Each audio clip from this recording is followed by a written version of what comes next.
Okay. Okay.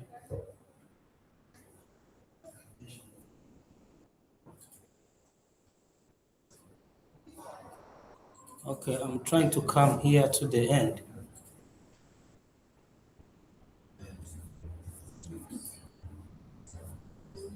This is some database.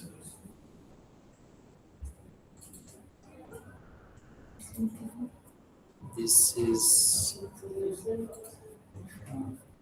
in time series. This is on this is just the code I wrote. You can give it DF. DF simply stands for data frame. DF means data frame. Otherwise, you will see being suggested to use DF, but DF stands for data frame or table in Python. So it is called data frame. If I run this code, let me see if I'll be able to see the head. Let me close this. So the specification, this data is a good application of machine learning of what we call classification. So we're going to understand it. Let me see, did it work? Okay. Let me share screen.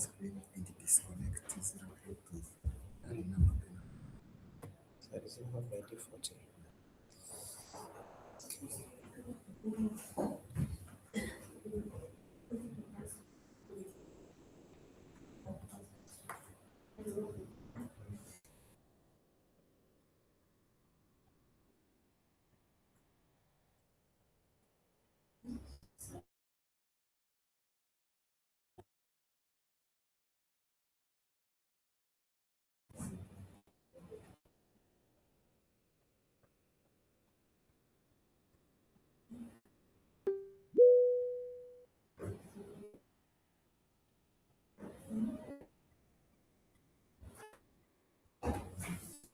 So the file is called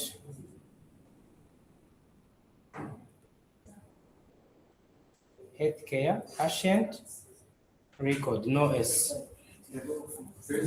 No S, yeah. Okay, voila. So this is the data set we have. This is the data set we have. We are going to learn what is called machine learning. Machine learning is the way, this is the patient record. Let's say you are working with the Ministry of Health and they are trying to do the prediction if people are at risk of diabetes or not. And they are giving you all of these specifications. They are giving you the region they are coming from, their body mass index, the other formula of weight over height squared. They are giving you their stochastic something, blood pressure, glucose level, cholesterol, smoking, if they smoke or yes, and then physical activity, and then family history, diabetes, if in the family they have had diabetes or not, and this means 0 means this person do not have diabetes. 1 means the person has diabetes. So now the machine learning, the concept is how can you be able to give the machine age, gender, and so on and so forth and so forth, and then the machine will predict if someone is suffering from diabetes or not. So we are going to build algorithm which can run from this data and be able to predict the new ones.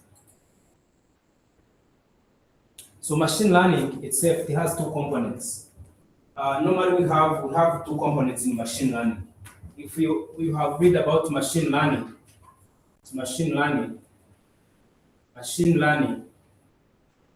we have 2 components. One is called supervised learning, supervised learning, and another one is unsupervised learning. Unsupervised learning, yeah. This is the two families of machine learning. Supervised means you have a label, you have the output, and you are trying to tell the machine to predict the output, but you train the machine with the output. So you have the data with the label. This column is normally called label or outputs or targets sometimes. So since you have this target, you are going to give the machine everything including the target, and then you will ask it for the new person to predict the target. That's what you call supervised, because you are giving the machine the records with targets. So it means you are supervising it. You are giving the machine something to run from with the expected result. So you already have possible results. So that's why we call it supervised learning. So unsupervised learning, on the other hand, is the data without a target. And the machine will try to map and say, these people are in the high risk, these are in medium risk, these people are in the low risk. So I can give you the data without column if someone have had diabetes or have diabetes. And then you give it the machine, and the machine will be able to create the groups. Group 1, group 2, group 3. Where maybe group 1 is the people with the high risk of having diabetes, medium group with so machine doesn't have an idea of what you want, and it will be able to create the risk, the groups or the categories itself.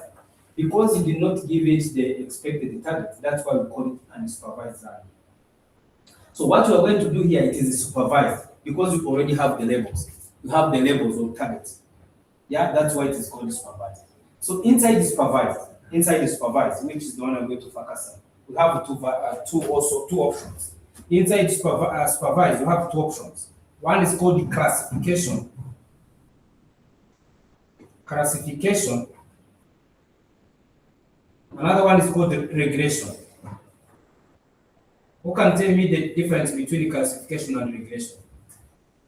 So classification is when the label or the output is a category, yes or no, or low, high or medium. That's what the result. It is going to be a class or a label class. But yeah, discrete. It's discrete values. When the output is discrete, 0 or 1, yes or no, or high, lower, or medium. If you are predicting something like that, you are doing a classification. You are taking data and you associate to the specific class.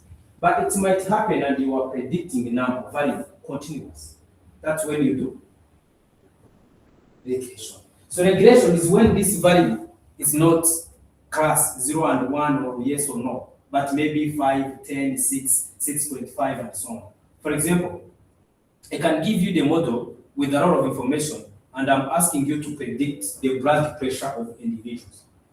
Maybe they are giving the data with their blood pressure in numbers. So now what you're going to predict, it has to be also number. Since you are predicting continuous values, 10, 10.5, 10, 15, and so on, you are going to do regression. So it's when the label is numeric or number. That's when you do regression. But all of them, the data needs to have the label or target. When the label is classes, 0 and 1, yes or no, and so on, that's a classification. When the label is number, continuous values, amount or quantity, you do regression. So we will do the two. So now we are going to focus on classification. So assume you are working into the research with the Ministry of Health. And then they are asking you to predict. If someone has diabetes or not, or if he has the risk of diabetes. So what you do, you will feed the model with the available data. They can give you 1 million of patients with their specification if they have diabetes or not, yes or no, yes or no. Now, if they give you 10 new people without any idea, machine can run from the past and give those 10 records values. Like I said yesterday, for you to trust your model, first you need to do train and test. And then you make some prediction of something you already have. Now you compare what you are predicting versus the real values you have. Now you see the difference between the real values and the predicted values. Now you can say my model is accurate on 80%. My model is able to predict the diabetes risk on 85%, because you are now able to compare the predicted value versus the other test value.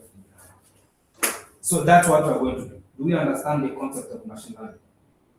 Do you understand the supervised and unsupervised? Supervised is when you have labels or targets, but unsupervised, you don't have any label. That's a simple definition of difference. So inside the supervised learning, you have regression and classification. Classification is when the label or target is discrete, 0, 1, yes or no, high, low, and so on. But regression is when the continuous, the target or label is amount or continuous. That's a simple definition of machine learning. Now the application is simple. What are the step by step for you to build this model? That's what we're going to do. Of course, first step is to connect to the data, which you have already done.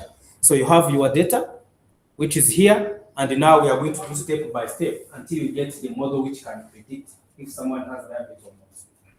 Let's help this man.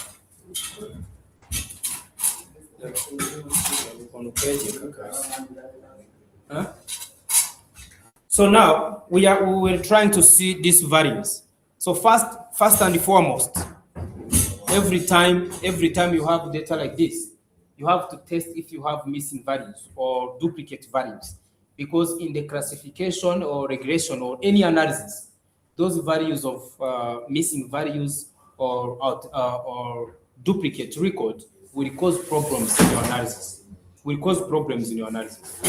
So what you can do, you can the simple steps or simple approach many people do, they remove. Yeah, for the interest of time, we can remove them.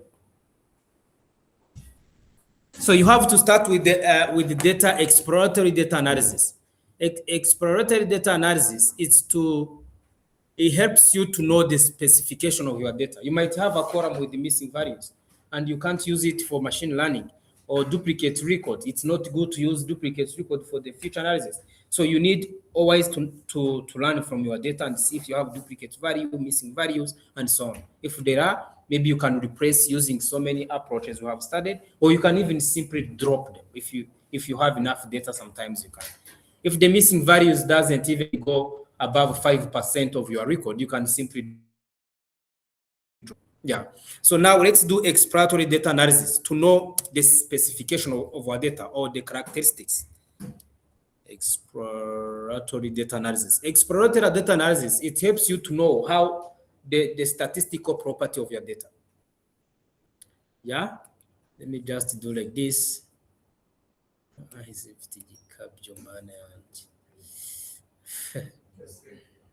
Let me just do info.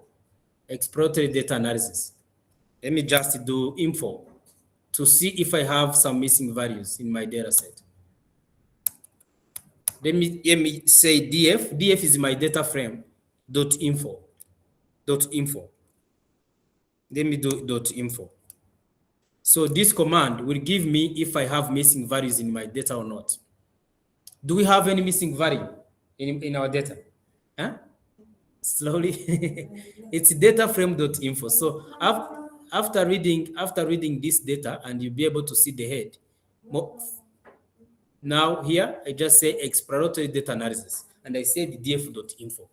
This one will help me to know if I have missing values or not.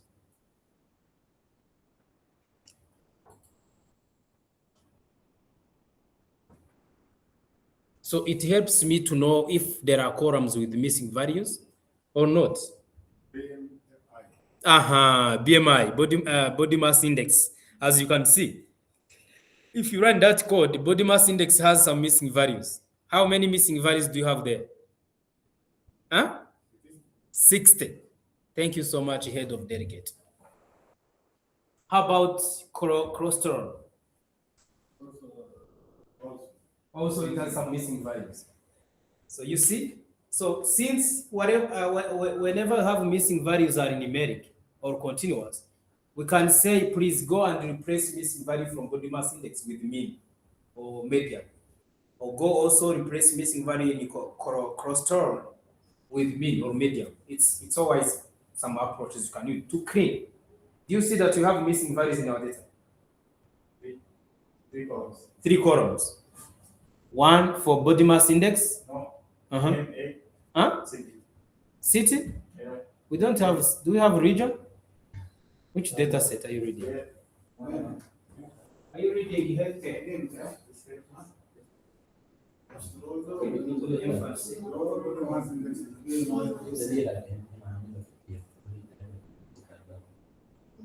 Healthcare.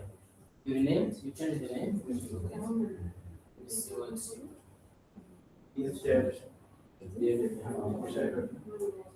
No, it is called. This is your data. So use this copy. If you have run that, you need to use the same value as here. So just like that, then run. Yes, so you can tell the missing values you have in each column. So you see, so now you cannot do the model with this kind of missing values. The best way, let's say we need to replace body mass index column and clusteral columns with mean. Replace missing values with mean. Let's write that. So we are doing data cleaning. This is the first step. Every time when you receive data, before you do any further analysis, you have to do this process. So let's assign to significant value.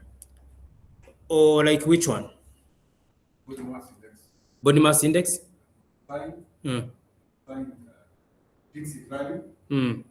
Yeah, we can put fixed value. We can put 0 or 20. We can also say replace missing value with the 20 in this column. We do that? Mm. Yeah.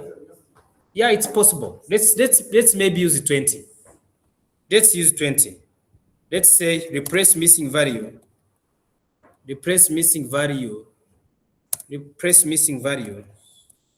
Missing values in BMI column. BMI column with just 21. Let's say with the 21. Yeah. Now, if I do like this, it should be able to give me the code.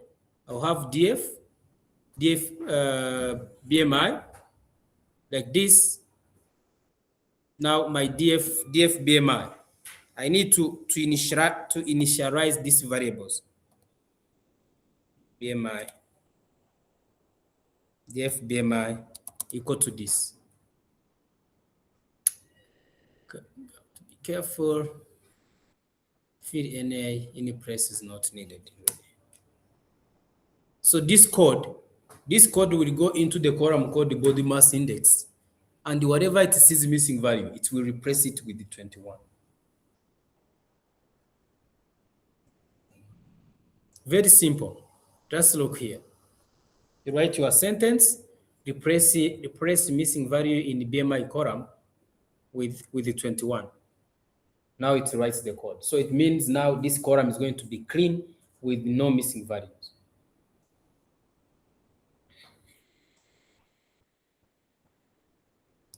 Okay, I hope. So make sure you also initialize df. It can be any variable.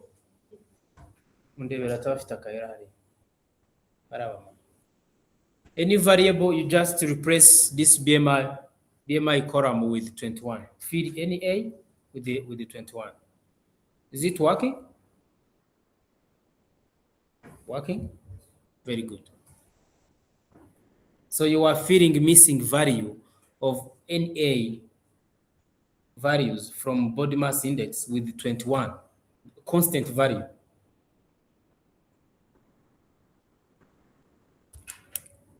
You are feeding missing value with the constant value.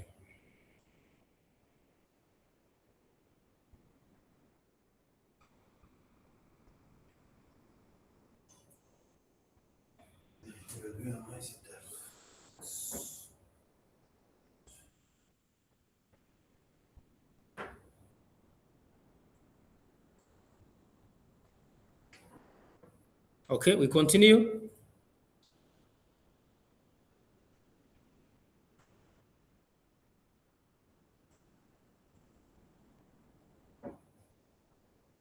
Okay, so now after that, so that means our column of body mass index will no longer have the missing value. If I do df.info as before, remember what we were getting. If I do this, you will see that my body mass index has no missing value anymore. It means whatever had missing value, it will have 21. That's something you can simply do. So now let's also say that we need to replace this column called the chromosome, cluster, this one, with, let's say, mean or the average of the values. Yeah? So that's the process of cleaning that you have to do manually. Yeah? Replacing missing value. Or you can even drop. If you like, you can drop missing values in this column with mean. Yeah, you see? So I can now say df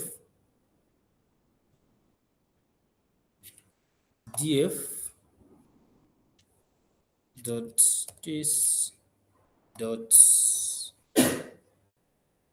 this equal to this. So that's what I needed.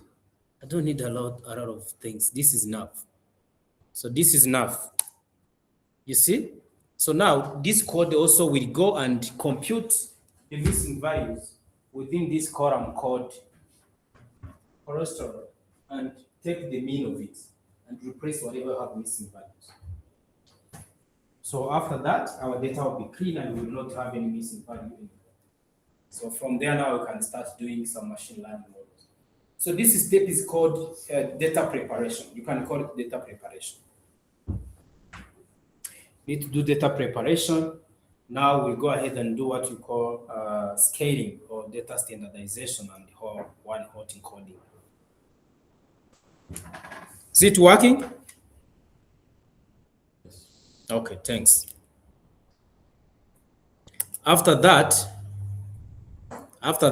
if I check the other function to see if my values has any missing value at anywhere, I can do like this. If I run, as you can see, I'm now good to go. You see that? I have 0 missing value, so no missing value anywhere. So now we have finished the part that is called exploratory data analysis or data cleaning. You can call it data cleaning. This step is called data cleaning. This step is called data cleaning. It is data cleaning. This step is called data cleaning. So, and you can understand what to do in data cleaning. We can also check if we have some duplicate values. We can check the duplicate values in the data frame. Check the duplicate values. Duplicate value in DF data frame. So with that, we can still say DF duplicated. If I print this, it will tell me how many record that we have that is duplicated. Duplicated dot sum. Can also do dot sum. If I run it, the result is 0. So this tells me table, my data of patient, healthcare patient record. I have no value that looks like the other. If they were, we could be seeing some values, 5, 10, whatever. But now, we rest assured that within our data, we don't have duplicate record. No patient that was recorded twice. That's why if we say duplicated sum, it gives us 0, means no record that looks like another. One record is unique. They can share some values, but the patient, remember the columns, we have a column called the patient ID. It's unique everywhere. That's what it says. So this step is very fundamental and critical when you are dealing with the machine learning models. Make sure your data is clean, you don't have any missing values. If there are, you have replaced or dropped or cleaned it according to your business, or duplicate values as well. If you have duplicate values, you can drop them, or you can also replace them with any other value. So after that now we have a very well structured data set without missing value, without duplicates. What's next for us to reach to the machine learning model? The next step, we call it, we can still start the models, and I will explain the rest after the understanding. I don't want us to have so much information before we see the real values, the real output. So after having these values, we can go ahead and do what you call train and test split. Remember, we need to separate our data into train and test. Now we take the train, we predict the test. We compare what is predicted versus the real values. That's the next step. So there are some steps that I'm jumping. We will come back to it for us to understand why we need those steps. But let's first of all see the results as quickly as we can for us to draw the interest. Because if you lose the interest, you might think this machine learning has no impact. Yeah. So now let's say that I need you to split the data set. Split the data, split the DF, my data frame is called just DF, into train and the test. Okay? Yeah, so I don't need a lot of things. I just need one line. If they become a lot, you won't understand.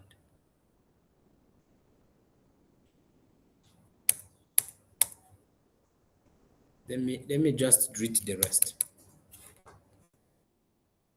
So before splitting, let's import some important libraries that we are going to use. Let me import the machine learning functions or libraries that we need. Importing machine learning libraries that you are going to use. So I'll say there is a model called Scalan that I want you to install. I hope it's not going to take longer. Split and dot. Can use model selection. Model selection, import the train and the test.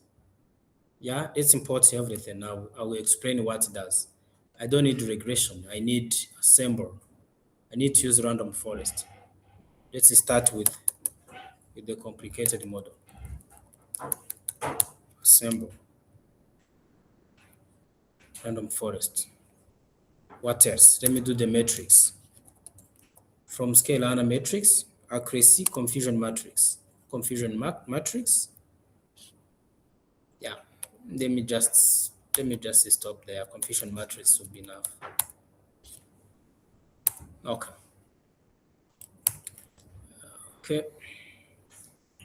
It's okay. So now this is something you have to import. Those functions helps us. The first one, which is train and the test split, is the function that you see here, which is the one that is going to help us to separate our data into train and the test. You don't have to do it manually. There is a function mainly specifically for splitting your data from train and the test. So this train and the test, it does the job. We have another one called standard scaler.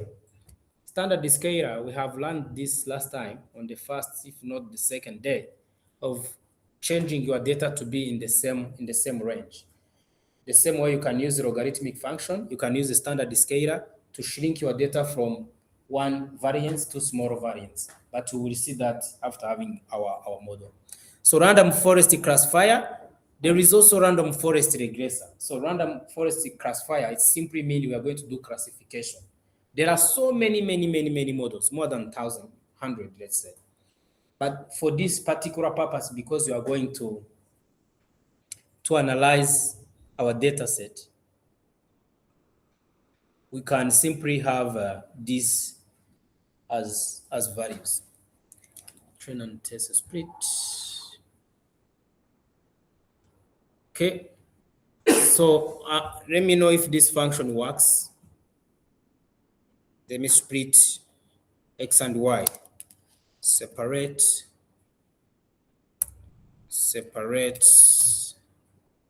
the data, the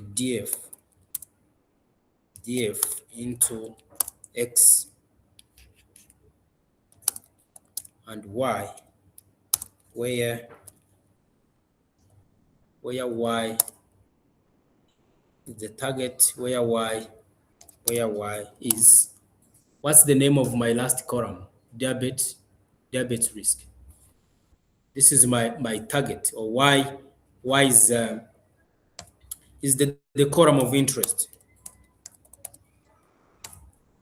So now I can come and say X equal to drop everything, and then Y is equal to this. Perfect. So this Let me know if this code works for you.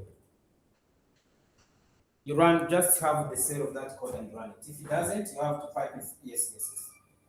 Pipe is star. It's still on. If it doesn't work, go to your terminal and then install it. Install it. Go to your terminal. Where is it? Here, on your terminal. If you are under the same environment of that you are working in, which is inv, go pipe install. Pipe install. This one. Pipe install is skitlan. Skitlan. Skitlan will bring these functions. Did it work from your end?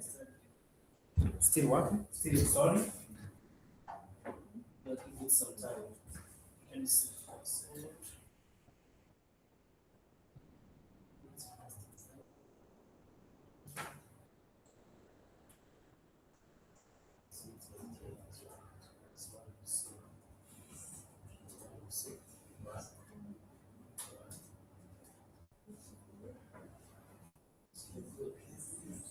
Now remove that cell install so that when you run it won't confuse you again. Remove the installation. Delete it. Because or comment it. Put the comment or delete it. Pipe install is in back for you tell us what was deleted yesterday.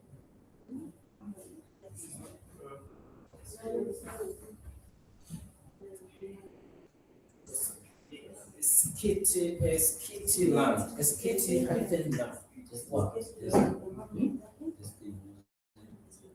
80% and then the data streaming. Yeah, that's good function because you want, if you have 1,000 record, 1,000 patients, you need to use 800 patients for training and then use 200 for testing. That's the idea.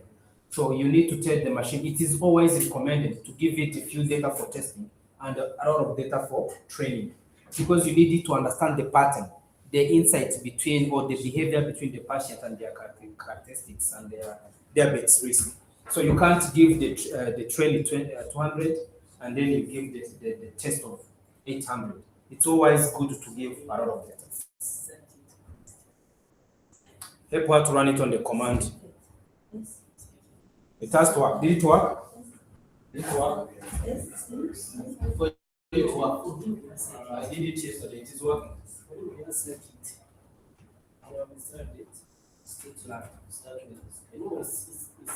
In terminal, what do terminal? Let's say restart. Okay. If it is, this command should work. Remove that.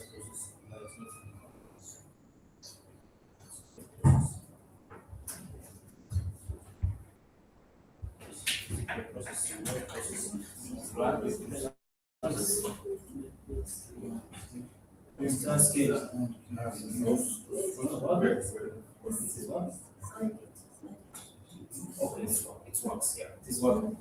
Help those. So now, the next point, we need to separate our data. What is our training data set and what is our not only training, what is our X? X is what we call predictors. So the predictors include all of the columns excluding diabetes risk. Diabetes risk is our target column. This is target column. You can put the comment here and say target column. Target variable. And this X is going to be the predictors.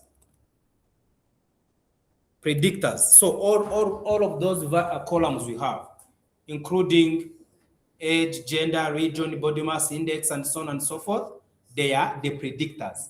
The target of what we are going to predict is what we call diabetes risk. And that's why we have to separate our data to have X, which is predictors, and Y, which is our variable of interest. That's the first step. You need to separate your X and Y. So now from here, let me remove this. It has to do it X train, X will test at the same time.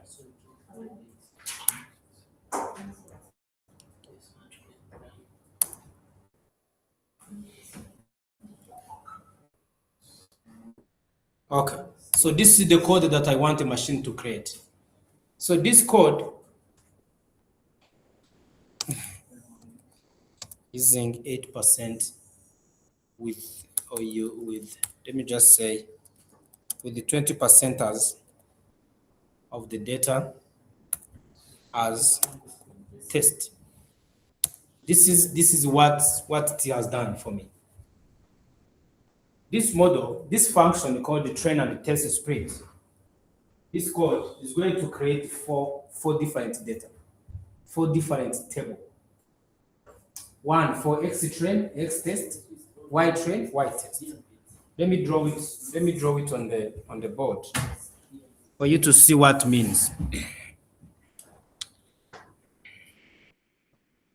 Let me draw it here. I will use my pen.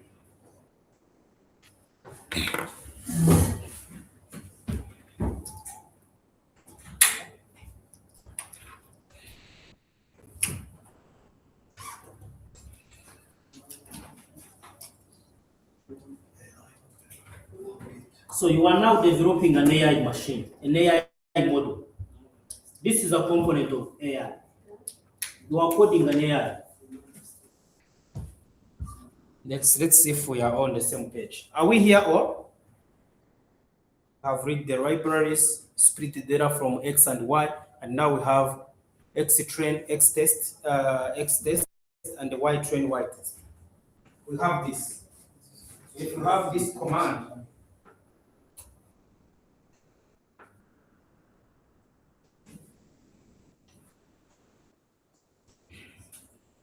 so you have X, you should also have Y.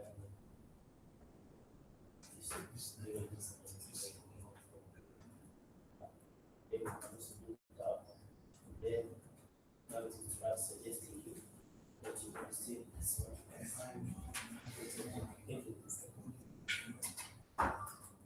If it is there, if you like, you can take this on the following step. But that's exactly what you have. Help him to install the scaler. Here is starting online using percent Python style security learning. So we are all here. Now this function will separate our data into four parts, which I'm going to explain simply. The four parts, let me put this there. Control Window P. This is the trick of machine learning. If you understand what I'm going to explain, machine learning should be easy going forward to you. Yeah. So let's say, help me to understand for those who are done. So now we had our data set of patient, which is in this structure. Okay. Let's say we had this table. After having this table, the first code has divided this table into two parts, which is X and Y, by saying that X is everything excluding diabetes risk, and Y is just diabetes risk. So this is X and Y. If I do like this is going to be X, this is X, and this is Y. You see, Y is our target, which is diabetes. So after that, the following function, which takes X and Y, and they said use the 20% as test size, has created the four different data points. So now this is, let's say 20 is like this. This party is 20%, which is the test. Yeah, remember? And the remaining part, which is from here to here, is the train, which is 80%, of course, which is 80%. So this function, the last one, it has created X train, X test, Y train, Y test. So this is simply the values. This is X train here. This box you see here, it is called X train. This is X train. This is right thing. This is, of course, this the right one, this right one up to here. This is Y train. Y train. And then the remaining last part, this one, this one, this is the X test. You understand it very well. This is X test. And this is the last one. This one is the Y test. This one is the Y test. So the data is now trunked into 4 parts with the X train, X test, Y train, Y test. So what does this mean? We are going to, when you create model, you give it all the train, X train and the Y train. When you are making prediction, you assume that a new patient that you need to predict if he has diabetes or not, he will come with the rest of columns, excluding the decision if he's sick or not. So this is the input, which is called X test. You give it the model and it will make the prediction. Once it makes the prediction, you compare it with the real values. So when we train the model, we're going to give it this value and this. It will have the formula and know that's how people get sick according to their smoking, their age, and so on and so forth.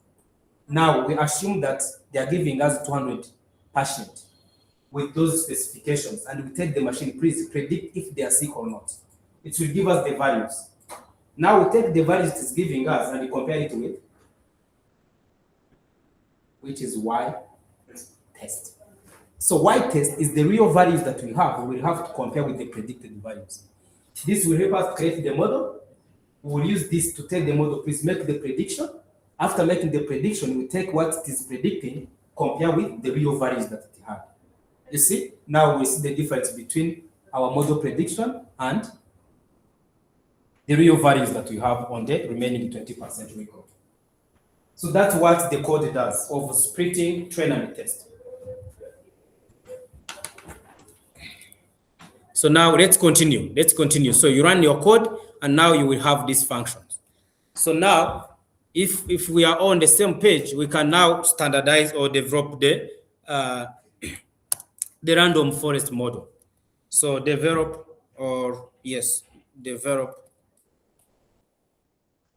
the random forest model. It's random forest model. Random forest classifier. Yeah, I will come and say model equal random forest classifier. I don't need so many things. I don't want to confuse you. Just take it like this. It will still work. Okay. So this function will initialize the model. So if they ask you to train the model, let me do like this. Let me separate everything to be in the specific cells. I will run that and it worked. So now I will say fit the model. Fit the model. I'll say model equal to model fit. You see? So now the model is completed. So I'm going to take the model, please do the prediction. Let's see. What does it say? Okay, very good. Convert this to float. Very good. So this comment, it's good comment to get. So always this machine learning model likes to have the numerical values. Okay. Let me do window P like this and extend it.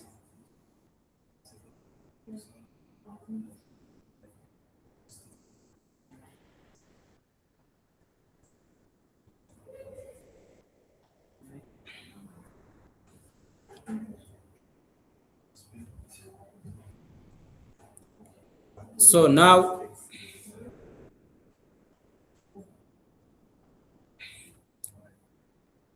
after fitting the model, we are getting an error. And this error is normal for so many reasons. It always says it could not convert the string. This always the machine learning models, they like to have the numerical values. So before you fit the model, you can still come and make some transformation. We need to transform our data to be numeric. Yeah. Transform the categorical columns, category columns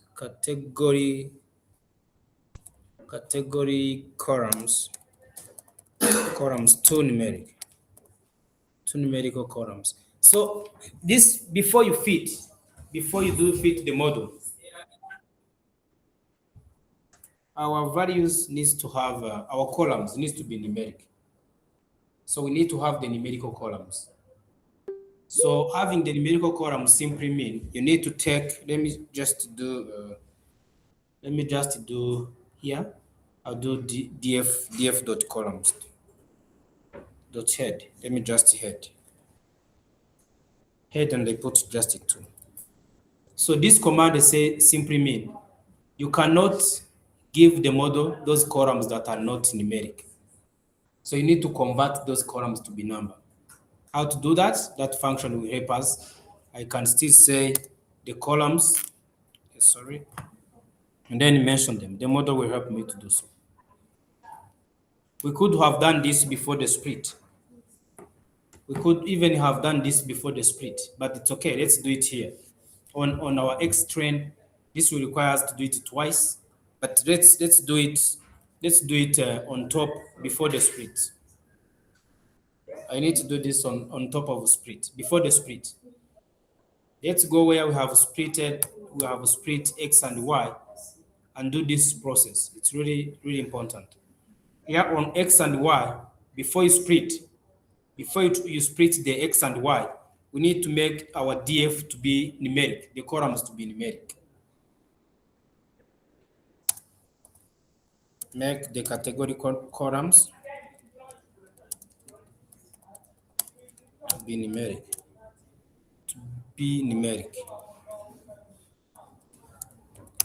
I can to be numerical columns. I can still mention I need to take all of those objects.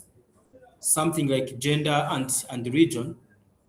Something like gender and region needs to be numeric. I can say gender, region, which one? Smoking status. This also has to be converted into numeric, into yes or no, or 0 and 1. Smoking status, which one also, and this physical activity, which is an object. So this needs to be converted.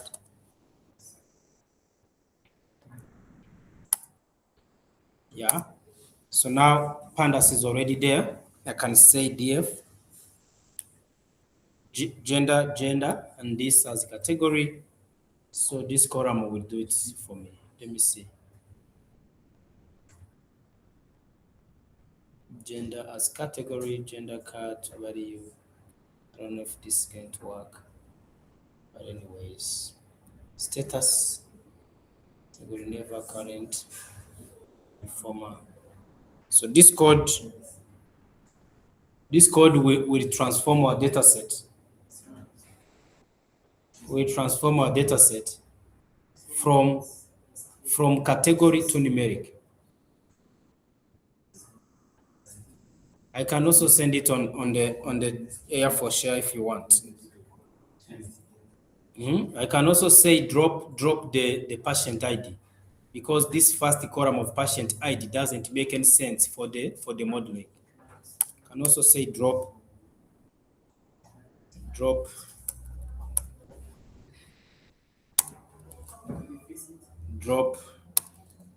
the patient ID column. Let me see if it works. I'm going to send it to you. Drop the patient ID column.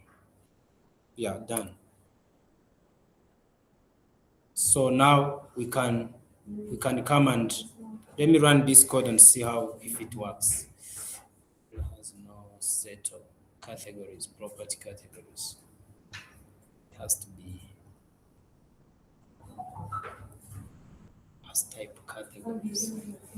Male, female. Male,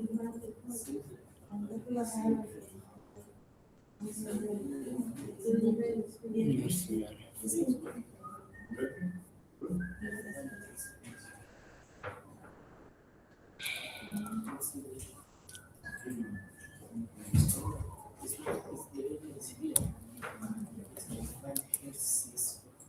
Category objects has no scatter.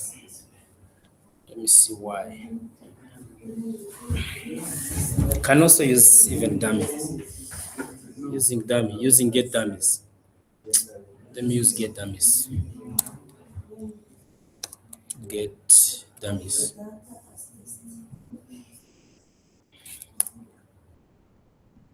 Let me show you. Let me show you. So I need to convert this column to be numeric with the 0 and 1, 0 and 1, 0 and 1.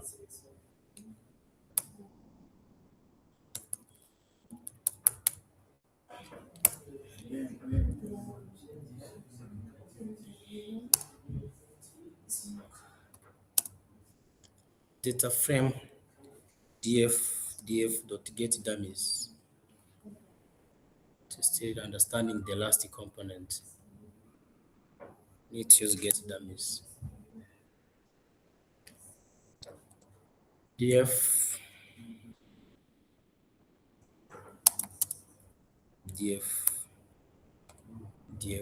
get dummies. Let me see how it is going to look like. But let me first of all drop. Let me drop df equal to df drop column. Drop column. Drop column. Column equal to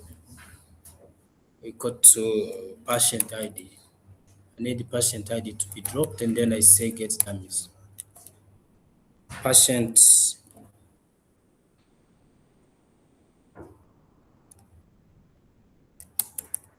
Patient ID. Let me see. The get dummies. What the heck? df get dummies. That's a data frame. Let me see data frame. Get dummies. It's a pandas function. It was so recent to me. Yeah, the subjects, missing values, this function, which is okay. But before the split, I have to do this. Let me see why it is not working, but it must be. So we are trying to clean those columns. It has to be numeric before you pass into any algorithm. And see, ignite transform, pandas. Let me see. How much should be pandas transform gender with male and female into numeric.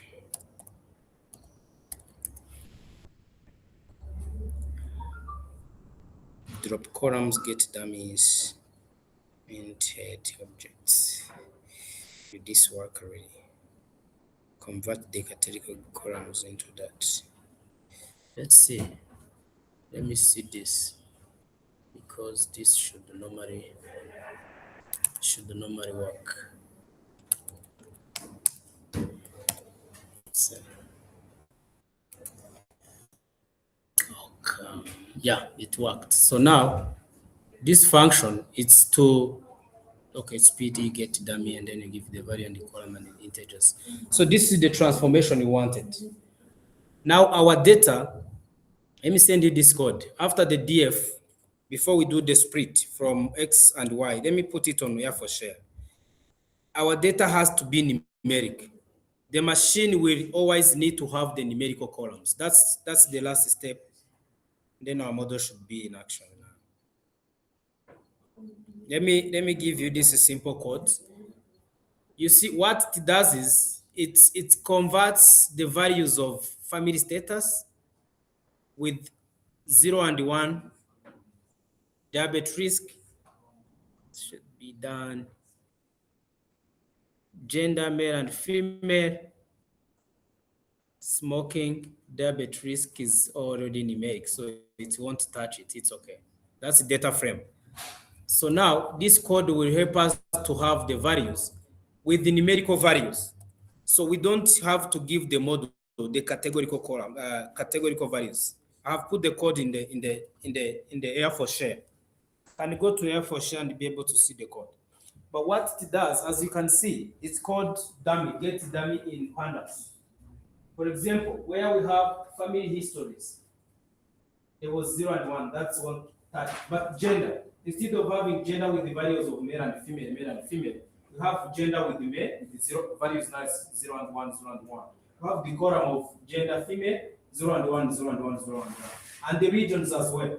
If you believe that diabetes depends on the region, you can still use it, or you can even drop it if you are not interested in to model the diabetes with the regions. See that? So you can see the code in the, so put it maybe after importing those libraries, so that when we split our trained dataset and test dataset will have the same structure. So now we can come here and create X and Y. And come here and create X and Y, and then we do a train and test split. We separate our test and split. Now this random forest classifier should work. Let me remove this. No need of it. Even this. So now we're going to fit. We're going to fit our model. Fit is completed. So it means now we have created the function which understand the behavior of people according to their gender, their age. They are all the predictors against the target values. Once this is completed, are we together on the fit? So what I did, just the code I've sent you in the chat, before the splitting X and Y, you run that code so that our data, do you understand what get dummy does? It is called, you can also call it encoding, categorical variables encoding. The keyword in the machine learning is called encoding. Let me put it as a markdown, the text. Encoding categorical columns. It's called encoding. Category columns to be numeric. So you always have to transform your categorical columns by using this encoding until you give the machine the values that is numeric. Yeah, in gender we had male and female, but now we have two columns. Gender male with the value of 0 and 1. Gender female with the values of 0 and 1. The same with the region. So we are creating so many columns. Now the values are going to be 0, 0, 1, 0, 1, 0, 1. So random forest, and then you do fit. For those who are moving faster, you can go ahead and do fit, up to fit the model. It takes time to clean or to fit. To split X and Y. Did you do that process? It's called yeah. Before you come to this space, you're trying to say that our columns should be our data set. This is where you for share. Yeah, for sure. That's where we are putting a lot of things on how to put the codes there that you can use to convert. So the purpose is to convert the column called age and gender. Instead of having male and female, we have 0 and 1. Do like this. So now we can start converting it.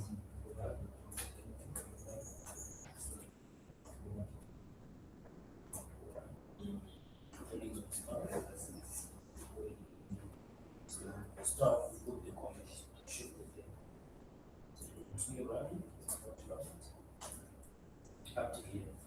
So it means now you're going to do a good one. So make sure you put that section so that our column is scalar matrix. The reason why you're typing, so you should not be typing. When you do like this, and it is giving you the codes. Yeah. Because here you have said you are putting the model that you are not using. Here it is not really a model, but simple model. Simple model. Random forest classified. Classified, that's why we're getting our matrix. Let's see if they get that. Matrix.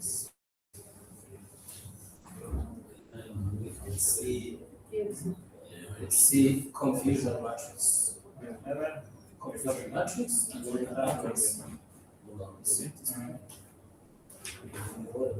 This classifier is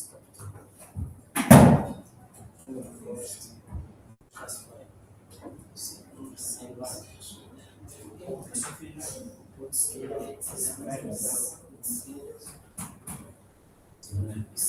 difference in processes?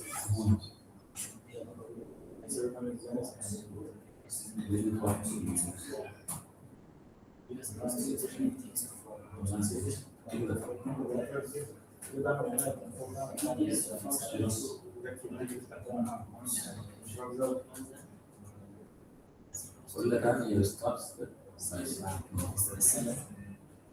number position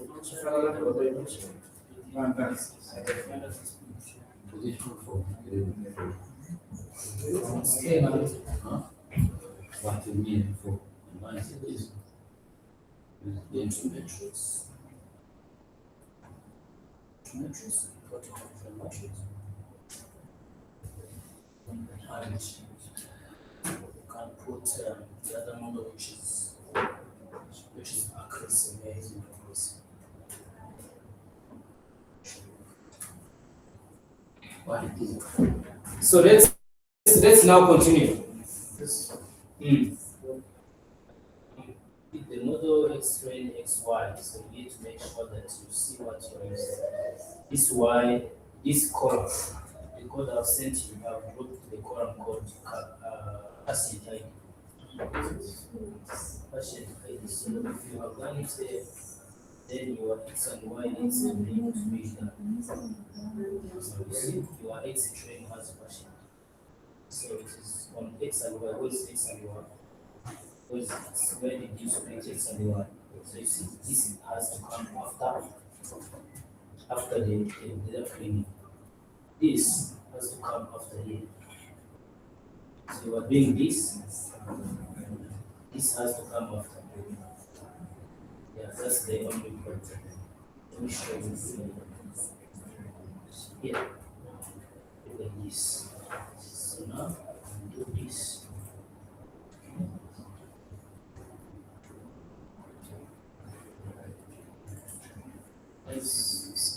X-train, your X-train should not have this. It's DF. Let's see this DF. DF is in that. So you see now here you are still using this. That's not DF. You see the problem? You should be using DF level. So you see now you are using two complex different values. You see? Now you should be able to use this without any. Yeah. So you see, so now let's say that you have done to fit. If you finish to fit, now you are going to make prediction. Make prediction. Make prediction. Prediction. So making prediction, I'm going to say prediction. Pred is equal to model and predict. You remember what we have to use to predict. So because the data, when I was drawing the things you are going to use, remember on the predict, you need to use model.predict, and then inside you put your x test, because x test, let me bring back this drawing. It's X test. So it means this is what, after fitting, after creating model using X train and Y train. So you will use this X test to make some prediction. After having prediction, you take the prediction and you compare with the Y test. So that's why we are using this. The new data will always look like this. They'll give you the list of 200 or 20 patients, and they want to know if they are diabetes risk or not. So the input, the data they will be giving you, they will look like X test. That's why we have this X test here. And second, let me just do like this.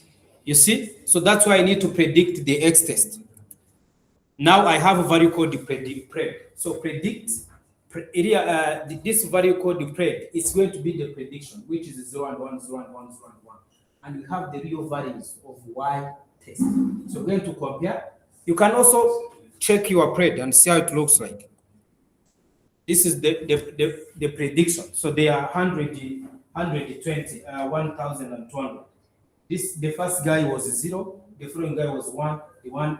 So there are so many. Now these values you are getting, you are going to compare it with the Y test and see how far our model is predicting and how beta is predicting.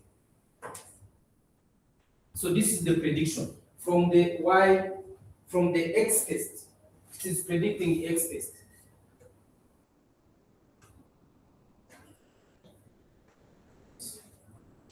Yes, 1 second.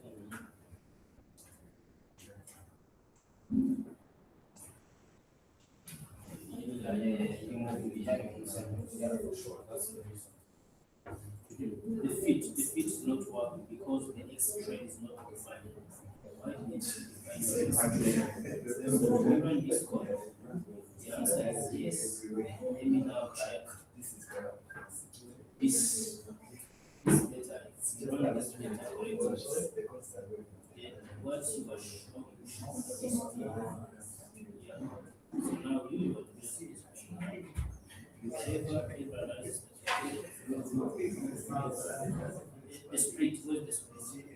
Yes, okay, I need now I have X and Y. Where did you take, where did you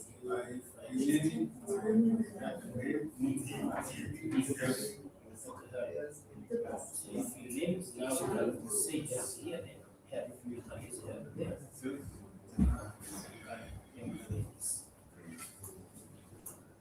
You can change the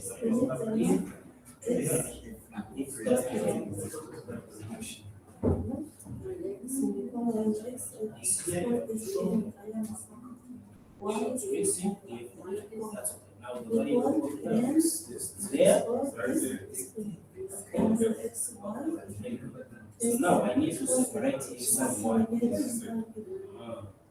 Let's go under the help. Just here you should be able to separate X and Y. Here. Now it will be X equal to this and this. That's okay. Now we run it. Run shift enter. Now we have to choose no error. Now Y from scalar symbol port plus 5 from scalar symbol.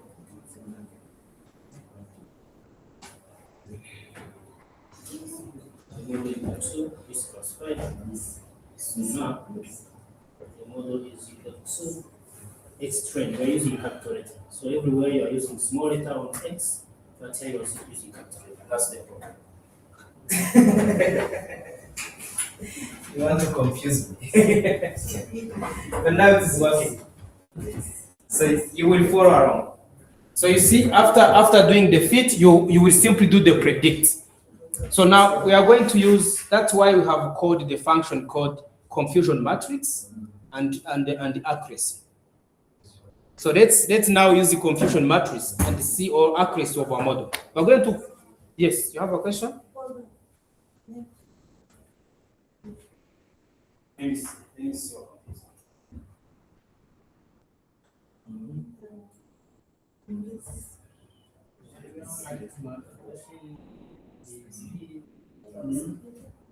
That's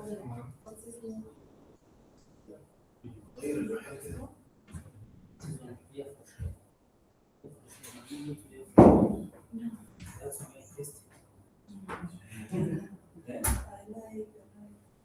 Oh, you like writing? Okay. So that's good. Yeah. But yeah. Okay.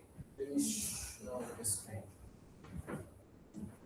So now you can use accuracy. You can use the model called the accuracy score. Go and use accuracy score. You can simply come and say accuracy score or print. You can even simply do accuracy or accuracy of the model. Accuracy of the model. So now we are going to say accuracy is equal to, no, I don't need all of those. Just need accuracy. Model dot accuracy. No, I need accuracy. Accuracy score. It's going to be accuracy score. Accuracy score. Now I take y test and y predicted values. It's those 0 and 1, 0 and 1, which is produced by the model. Compare it with the y test that we had before. Now, if I print this value, I could is not defined y pred. It's not y pred. It's pred. It's just pred. Just pred. Voila. So now I could come and say that my model is efficient on 67%. So I'm predicting the patient if they are suffering from the diabetes or not on the 69%. So I'm sure on 67% that my model is predicting the patient.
You see that?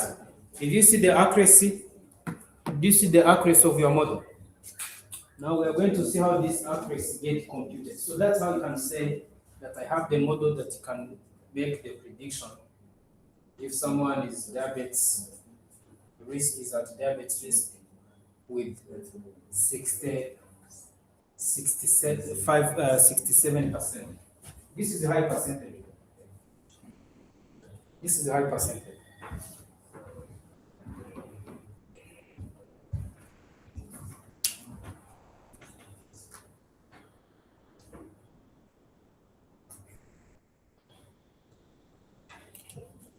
So now we are going to see the accuracy. We are going to see what we call confusion matrix. Don't be confused. The name of the function is called the confusion matrix. And you are going to understand what confusion matrix means. Yeah.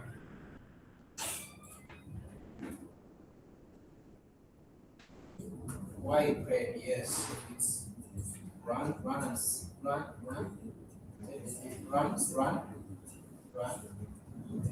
Wow, that's your accuracy.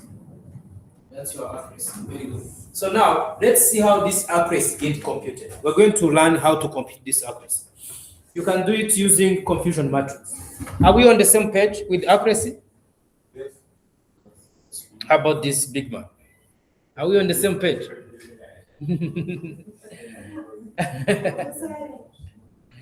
Are we on the same page? Why? You can. It's not executing. You are lying. It is working. Your machine is okay. Your machine is okay. It is okay, but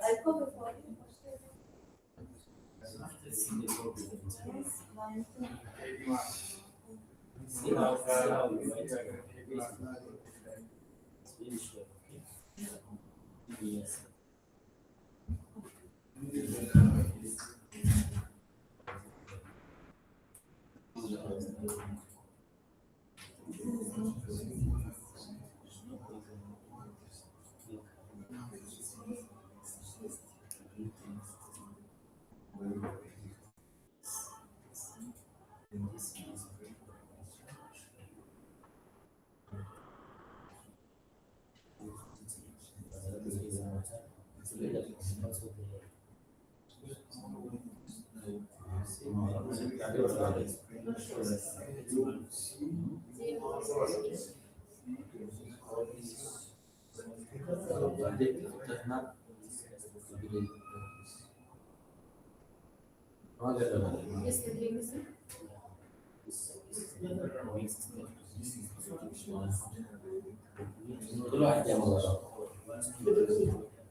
Yeah, it's kind of simple one. Yeah. Maybe now do this. No.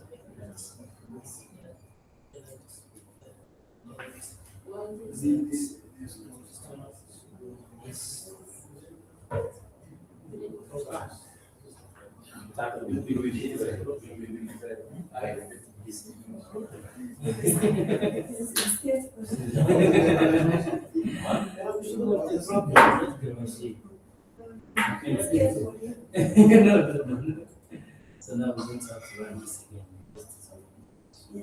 So it's already so now it's the other now we have here. Over here, it's here you can come and say fit model equal. Model equal, I will show you model equal. Model fit. Why is it not using the December? Moi, je sais pas possible. We say fit. Then inside fit, you give it x train, x train, and y train. That's the fit. That's the fit. So now you are going to make a prediction. This is model to predict. Machine has no problem. The problem is you. Okay, so now you can continue there. We have the predict. You have the predicted value. So you can now compute the accuracy. Do accuracy score. Accuracy score. You take y test and the predicted values. Are we together, sir? Very good. So now let's see what we call confusion matrix. Confusion matrix. Confusion matrix reports. So I'm going to say confusion matrix, we have already called it, is equal to, no, I don't need that. Confusion matrix. Now I need to display the confusion matrix, print. No, I don't need. That's a lot. So that is enough. I need to print confusion matrix. So if I take, of course, every metric, so we are trying to see the performance of our model. I don't have Y pred, it's pred in my case. It depends to how you code it. So now this confusion matrix is going to give me this value, this table. What does this table mean? You see what confusion matrix is telling me? Let me put this here for you to understand.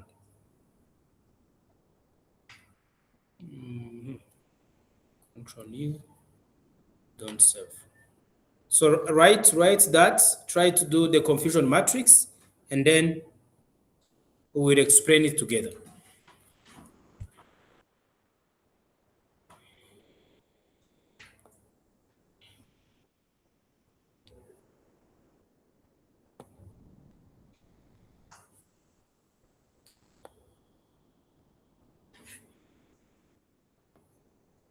Did you see confusion matrix?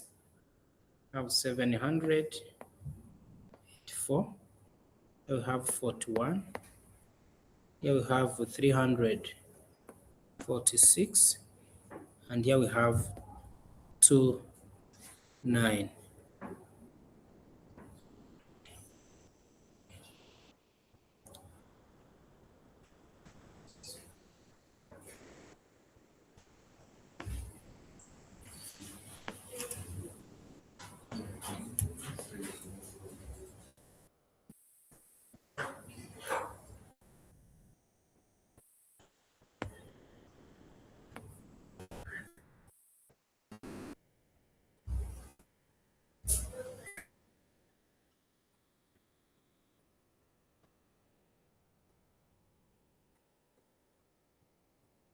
Are we done to get confusion matrix? Can we continue? I'm going to explain what this value mean. I'm going to explain. This is real. This predicts.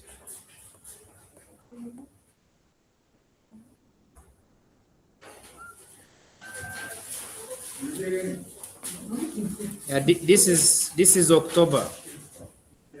Like yours. Long time.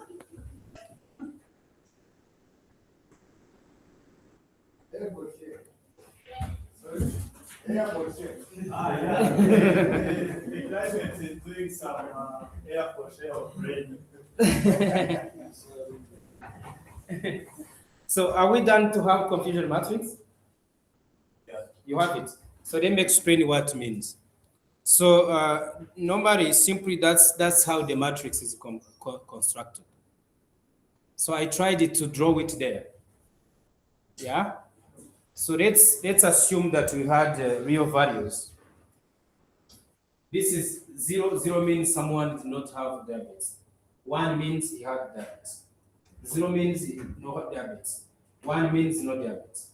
So this 784 means how many? Which number do you have here in your case? 781. 81. Yeah. 71. 82. Okay, it's different because you have made the random selection. But that 884 in my case, it simply means the model, the random forest model, was able to predict 784 people or patients that they had no diabetes. And yes, in the Y test, in our Y test to the left side, those 784 also they had no diabetes. So there are a number of people the model has predict as 0, and yet they were 0. You see? So this is the number of people the model was able to predict as 0, and yet they were 0. What this 41 means? Which number do you have here in your case? 44. Okay, very good. So it means the model was not able to. The model predict 41 people as 0. They don't have diabetes. But in our real data, which is Y test, 42 ones were wrongly. They were having 1 who have diabetes, but the model said they don't have diabetes. On the other hand, so the number of 346 in my case.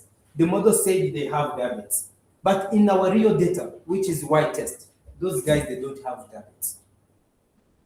And here 29, it simply means this is the number of people model said they have diabetes, and also for sure they had diabetes. How many do you have here? Huh? 37. 30 something. Yes. So now, what do you call the good model?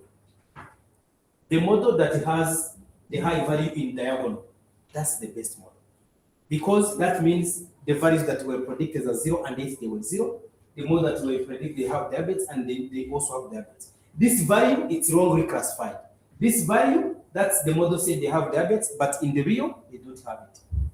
This is the number of people model said they don't have diabetes, but in a Y test, they have diabetes. So that's how you compute your accuracy of the model. So the accuracy, you take the sum of this, divide by everything. Divide by the total, the whole total. That's the accuracy. So the more the data they are concentrated on diagonal, this is called diagonal matrix. It's a square matrix. Square matrix? Is this square matrix? Why? Why square matrix? Two rows and two columns. Yes, if the rows are equal to the columns, it's called the square matrix. Diagonal is this line. So the accuracy simply says, now the accuracy in my case, it has to be this computation. Let me do like this and see. So this is my confusion matrix, but I have everything here. So let me just do like this. This is what I had. So if I were to compute the accuracy manually, I would take what I have in diagonal, which is 784 plus what I have as 29. Now divide by what? Divide by everything. Divide by everything.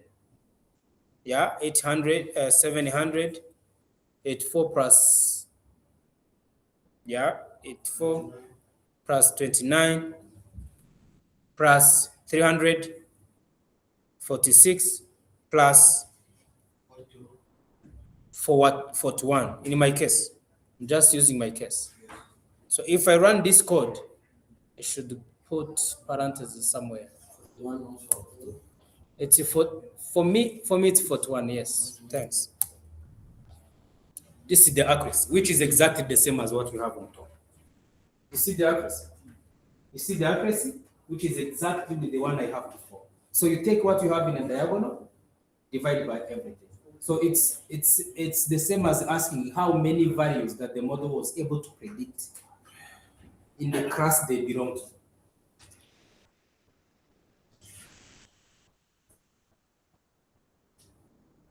So now every time when you have a new patient, you will say, okay, give me their data, which looks like an X trend. If someone say, okay, can you help us to predict those patients? They will give you the data looks like X test. X test. Let me just do like this. Let me see if header will work. It's going to work. It's not defined. It's X test. Is it X test? X test. Let me see how it is written. Which one did I use to predict? Make prediction. It's capital X. So it's capital X.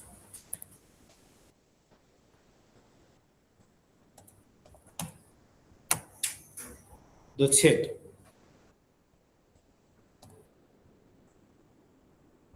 Let me see. Voilà. So this is the data you are going to use for your prediction. But this data does not have the other column of diabetes risk. So this is what we are giving the machine to make prediction. I can also check its columns. Can see X test columns. Sorry. X test columns. This command can tell you the columns of a data frame. So this is the column of. This is the columns. Our data, the X test is going to look like this. It will have age, body mass index, this. But it doesn't have that column called diabetes risk. Now it will predict with the 0 and 1, 0 and 1, 0 and 1, 0 and 1. You see that? So now you can also bring it back. You can say, okay, add after the prediction, take what you are predicting and add it to X test. I can say maybe final data. That's something you can simply do. Let's say we have this X data. Let me say combine X data with combine X test. X test and pred into one and get one final result. You see? So I can now say final data frame. Final result is I'm going to concatenate. So final result is going to be the X test. NumPy D series and valid cannot concatenate object of NumPy array. So I don't know why, but normally that's what we should do. We could even create another column on that. Let me just say if I can create one column on final. I can also create a column called can take X test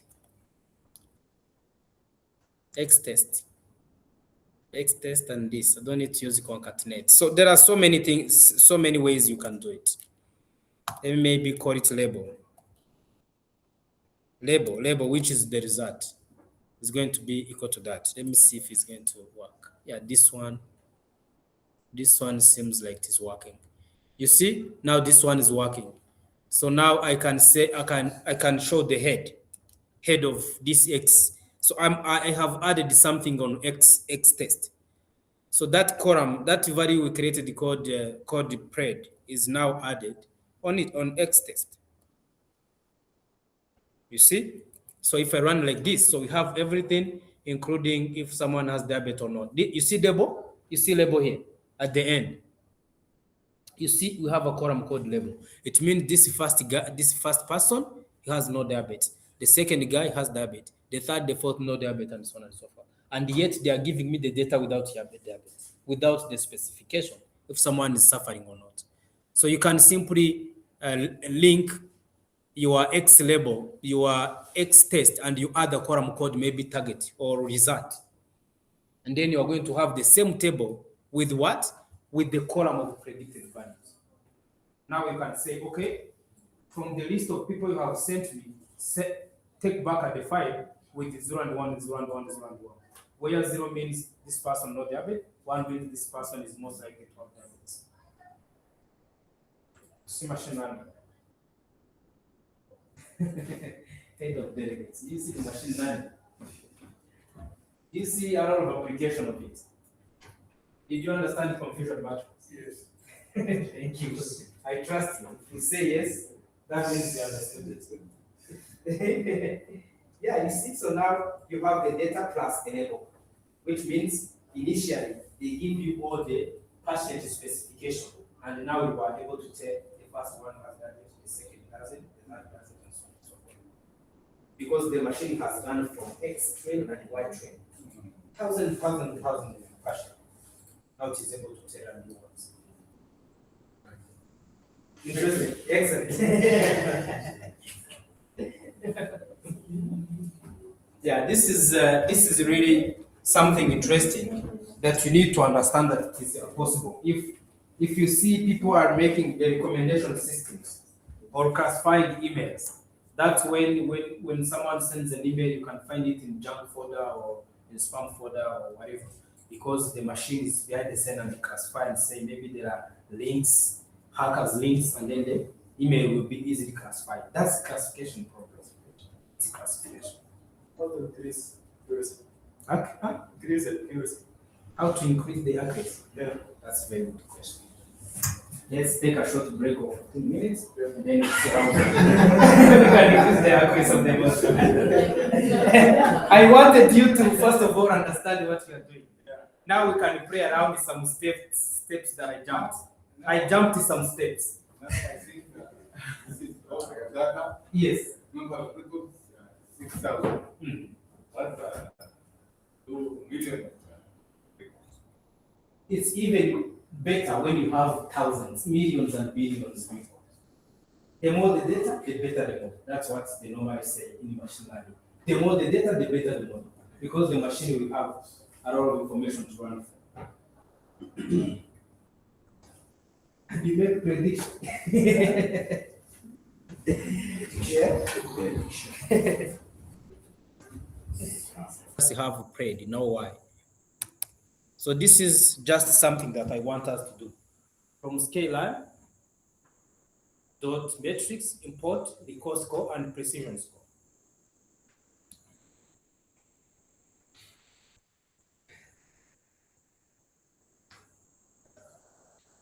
You see? Now we print the result. Recall, comma, the recall value variable. Make sure what you have here is the same as what you have here, exactly the same. And what you have here is the same as this, so that it's going to show us the recall as value and the precision as value. Recall as value and precision as value.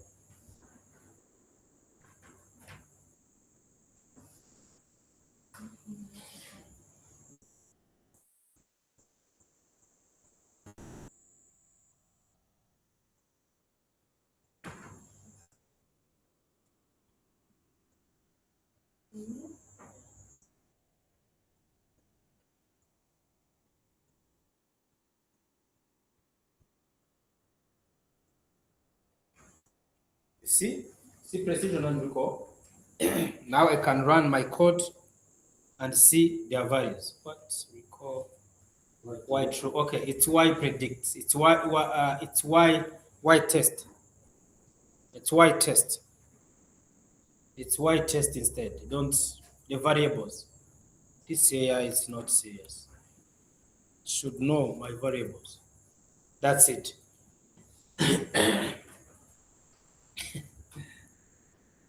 What a weak model. You see, it's Y test and the other predicted value that you have after they predict. So now we have the recall of our model and the precision of our model. One is 70%, another one is 41%. 7% as recall and 41. What does it mean? So far we understand the meaning of accuracy and the meaning of confusion matrix, how to interpret it. Now we're going to see the recall and the precision.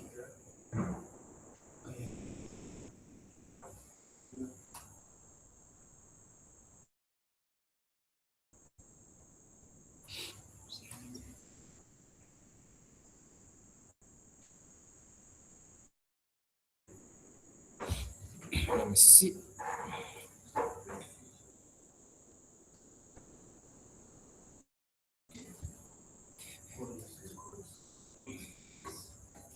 You import it first of all before you use it.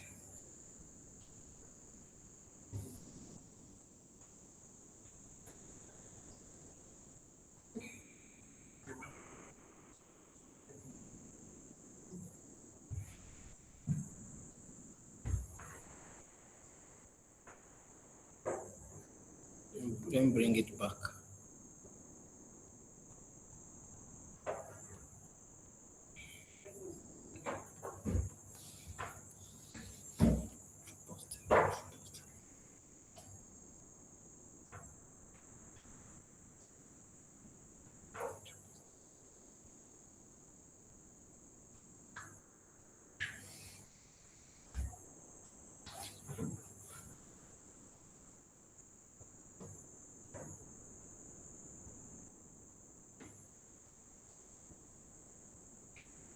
Do we have this value?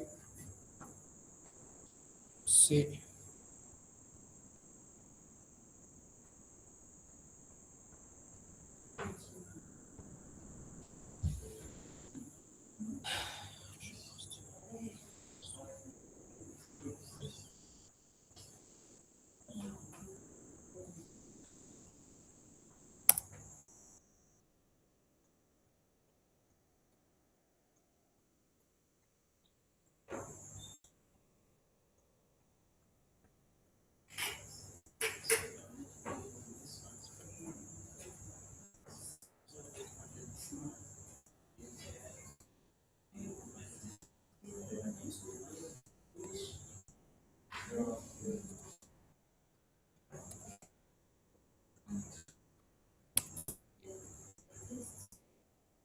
Did it work?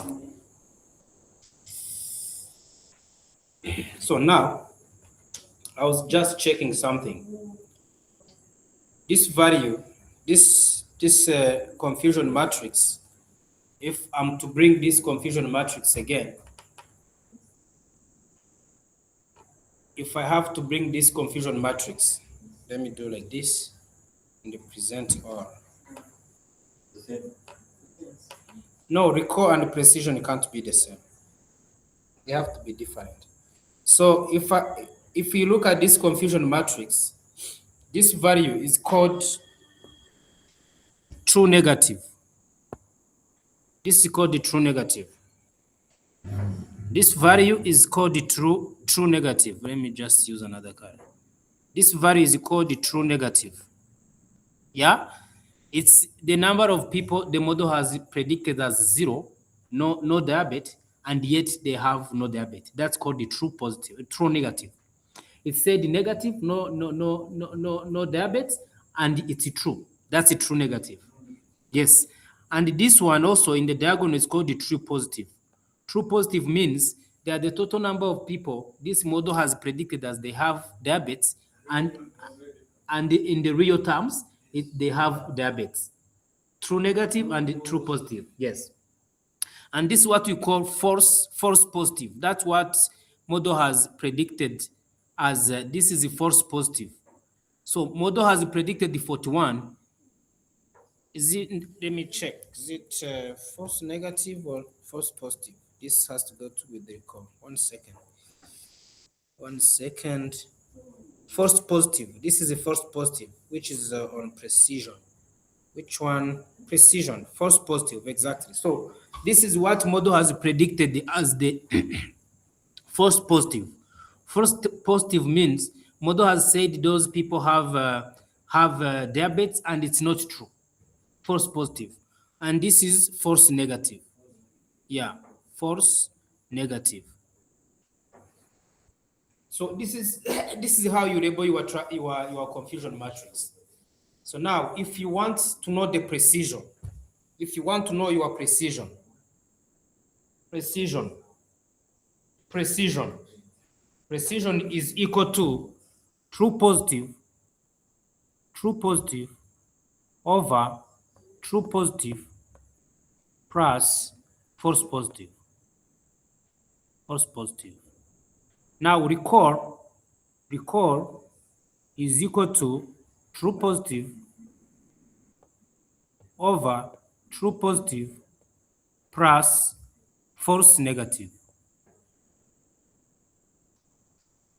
This is the function of recall and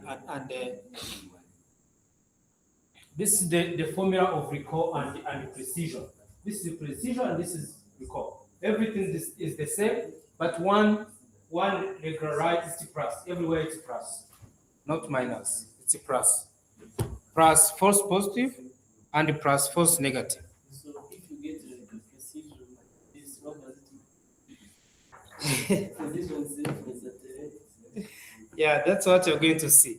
So it's critical, and that's why you have to draw the conclusion.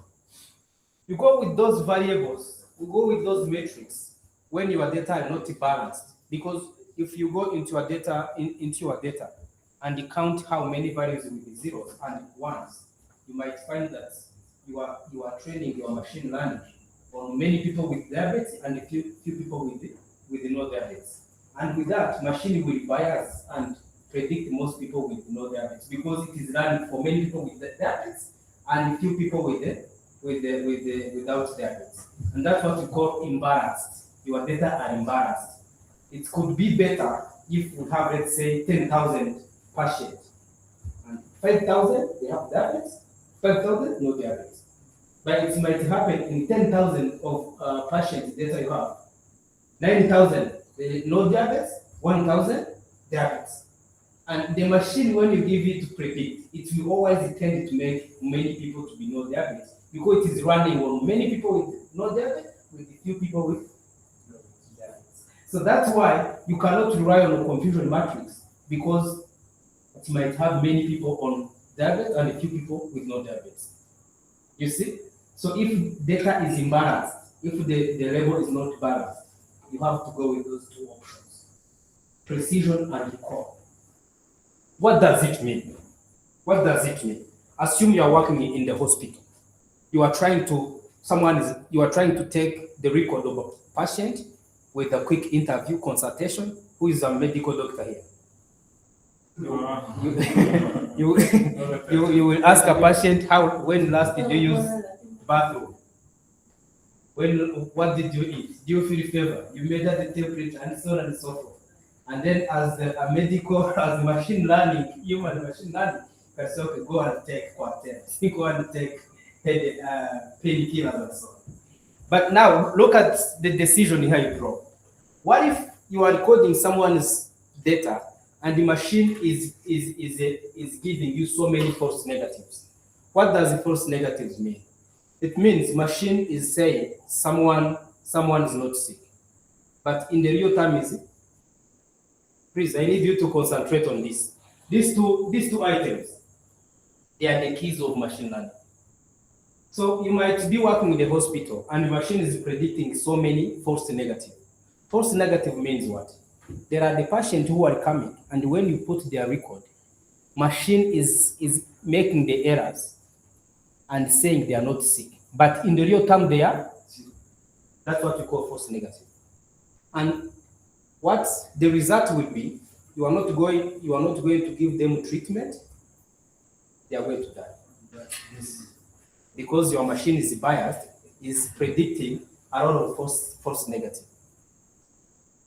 What if machine is predicting false positive in the medical? So you are recording someone and maybe machine is saying this guy is sick. But in the real sense, he is not. What will you do? You give them medicine, and they eat medicine when they are not sick. So what's the dangerous side in the medical system, in the health care? What is the dangerous side? Is it the model that is giving you so many people that are sick but not sick, and you give them the medicines? Or is the model that is telling you those guys are not sick and yet they are sick, you don't give them medicine and they die? Which one would you do? Which false negative? You will go with the model with the small false negative. Okay, yeah, you have to make sense. It's just simple. It's logic. Which model would you use? The model with this few false positive or false few? Okay, let's go with few. The model with the few false negative or few false positive? Do you know what false positive means? What is the false positive? Don't guess, it's not a tossing coin here than 10. So expect me, why? So we need the model that gives us either few false negative or few false positive. Which one and why? We need the model which will give us either few false positive or few false. We have seen the effects. If you have so many, let's say you are predicting a lot of false negative. False negative means model is telling you that some guys are not sick, and yet they are sick. You don't give them medicine as a doctor, and they do what? They die. That's false negative. Do you want to minimize that, or you want to minimize the other way around?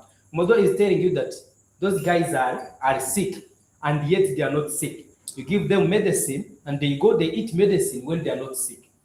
So what is the most dangerous effect? Yes. False negative. Yeah. False negative. Yeah. I totally agree with you. So now what would you do? You choose the model with the few false negatives in the medical systems, isn't it? So the model to have few false negative, that means it will have higher call because the division is simple. If I check, the division is simple. Sorry, the division is simple. This is a simple calculation. So we have false positive, false true positive, and the false negative.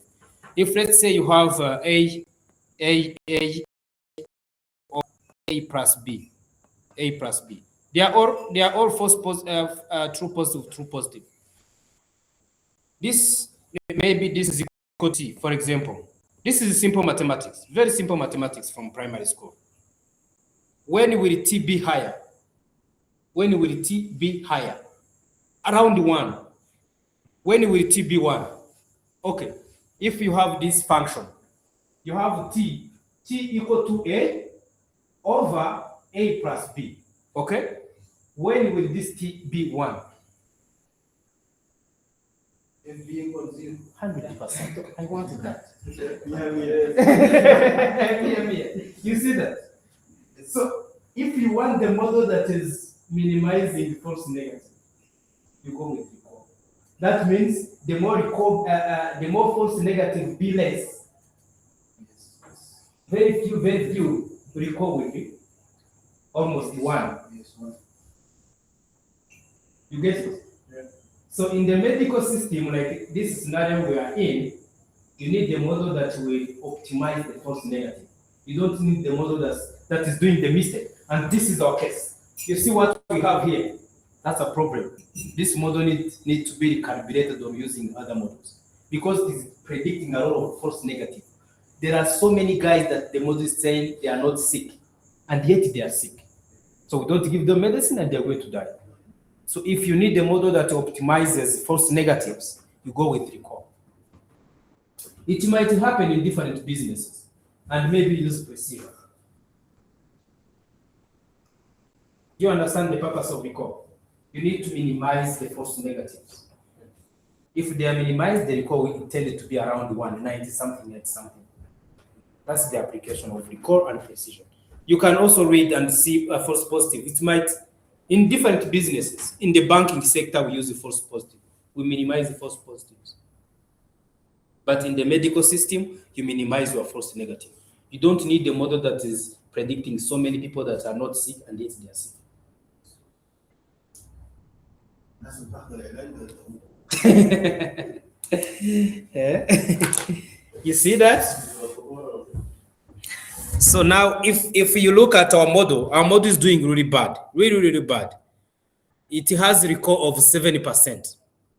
It means false negative are high. The model is telling us so many people are not sick and yet they are. That's bad model. You need to do something about it. You can't use this for predicting your patient because it will tend to give you the decision to not provide the medicines for people who are sick. That's the recall. Yeah, so now let's see other steps that we can use to make sure that our model is at least improved. How can you improve the model? You need to improve the model.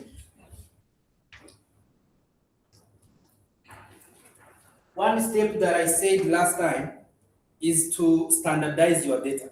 Remember, we have a column of, let's say, age, and the age has so many variants. How can you make it small variances? Standardization. That's what we're going to do. And see if the model is going to be improved. You standardize your data and see if the model is going to be improved. There are so many functions that you can use to standardize the data set. So for standardization, we standardize X and the X train and X test. X train and X test. Remember what X train and X test is? All the columns, all the like 10 columns, excluding diabetes risk. That's what we call test, which is Y. So which is X. So X train and X test. That's what we standardize, and then we compute our model and see the changes. So go through your code. Go through your code, and maybe here where you have X train and X test, we have to standardize this data only. We standardize just those two values, X test and X train, just those, because they are the ones that has some scales, maybe age, body mass index with the 20, 30, and so on. Those variations can cause the model to not be efficient or to have few score. So to standardize them is to use some functions to let them be around -1 and 1. You can use natural logarithm. There are so many functions to use. but you go below there, and then we standardize it. Yeah, I want you to go below there. You see the column like this, glucose level, this one, or this one, this one. So they need to be standardized. But if you want to standardize, you don't have to do it manually. You can simply come here below and then do it. Go below where you have X train, X train, X test, Y train, Y test. And then we are going to tell this to standardize this data frame. It's simple, one code. Let me just say standardize. But let's do it at the end maybe. Let's do it at the end so that we don't mix up. Yeah? It's good to do it at the end. Let's do it at the and maybe we'll have to repeat most processes. Let's do it inside and see if our accuracy is going to move or our precision or our recall is going to change. Let's do it inside so that we win the time for the interest of time. Let's say standardize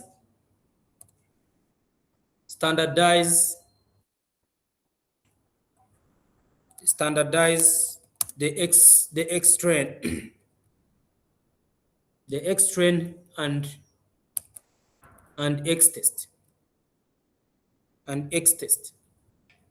yeah, so you can come and say X train. Let me see the function it's giving me as int. No, I don't need this anyways. Okay. So it is trying to take everything that is integer and then standardize it. Let me see. No. Let me just import the function for standardization. We have it there on top. It's from scalar preprocessing standardize. Okay? I just need few things. I don't need a lot. Xtest, scalar, fit, transform. That is enough. I don't need all of this.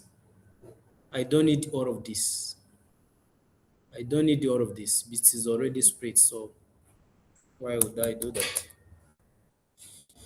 Let me see. I just need this line of code.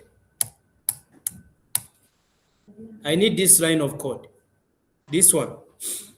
What this one will do is we take everything that you have within X train and X test and standardize it. So it's going to be the same variable, but the values are going to change. Instead of having the column of age with the value like 10, just below where you have X train, X test, go there and add the cells next to these values. That's where we need to standardize from. And then now this function, what it does, it is under machine learning preprocessing. So you take the column that you have of age and change it.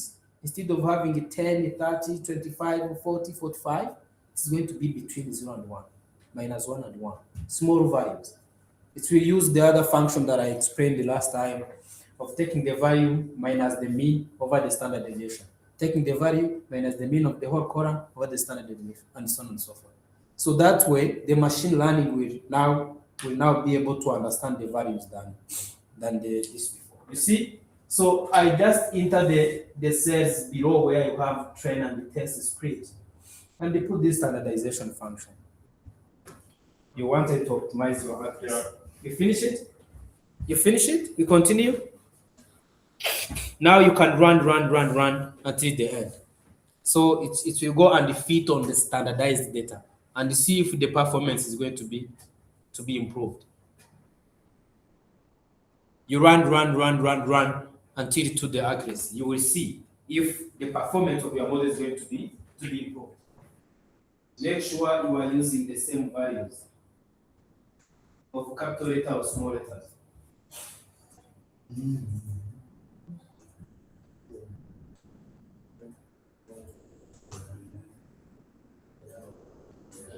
After standardization, it becomes not a data frame. Just one. You can't continue running, continue running.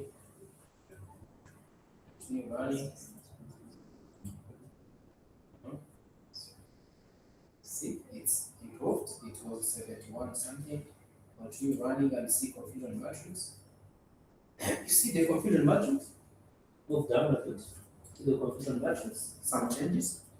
Yes, continue running and see the accuracy. Next change. You see, before you had 0.7, now you have 0.9 on record. So some improvement. So that's one part of how you can improve your models. You see? You can do like this. What the feature names should match that were passed during fit. Anyways, okay. Scalar fit, fit transform. Let's see this. Okay.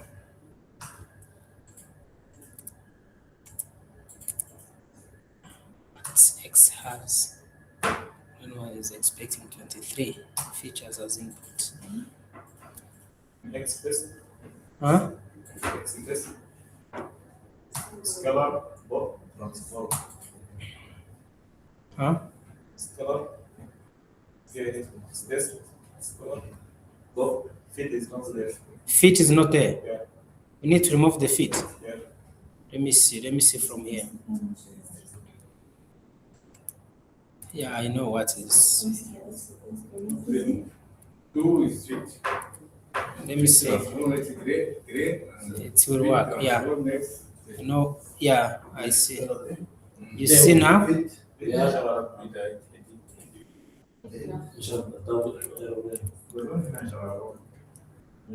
الاثنين فيه كلهم في شباب الاثنين شباب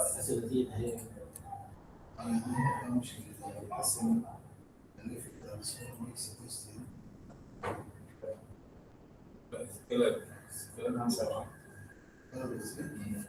صباح conclusion matrix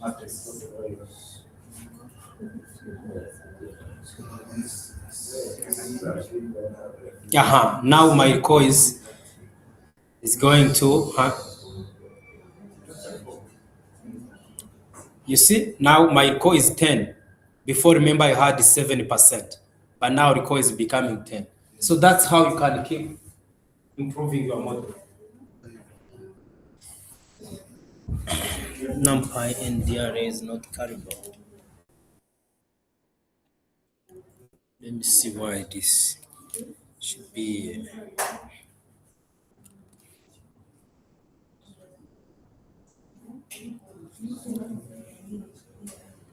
Do you see how to improve the model performance?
You see the output? Do you see some improvement?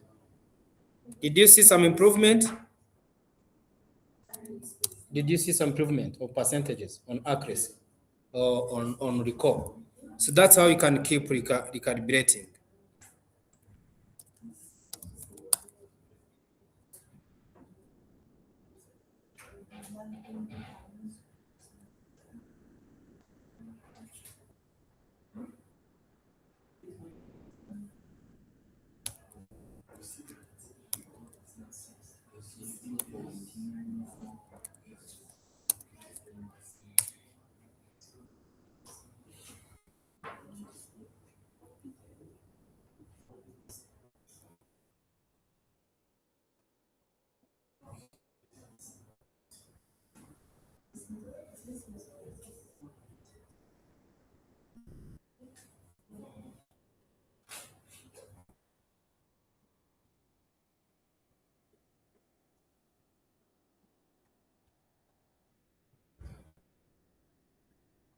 So now that we have these values, you can still try other models.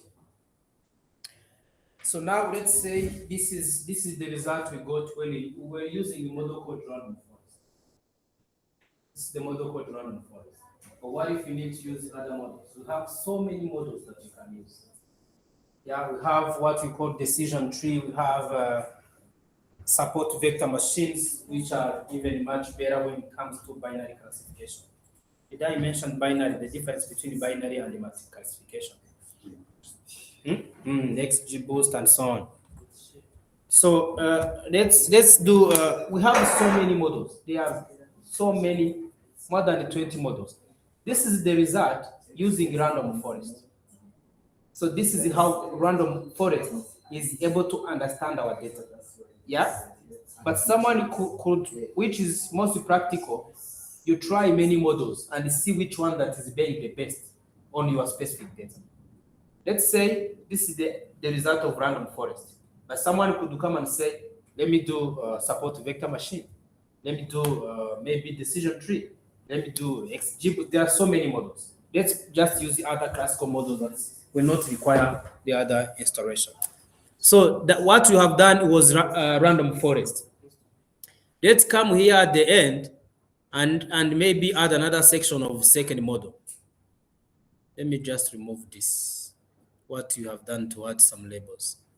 So this is the result of random forest. But let's say maybe we need decision tree. There are other models that call the decision tree. Let me add the cell. Let me add other section. Let me use decision tree. Decision tree and see how decision tree is going to behave on our data. So if now everything is already done, we have done the pre-processing, we have done the cleaning, we have done data imputation and encoding. If you need to try another algorithm, the process is going to be straightforward. Let's go together. Here is going to be easy. Let's say the decision tree. Develop a model using decision tree classifier. Decision tree classifier. Yeah. So what you have to do, you will come and say from scalar trees, import decision tree classifier. So you import the model. After the model, you initialize the model called classification. After that, you fit the model. We already have the model to fit. After that, you make prediction. After that, you compute the accuracy.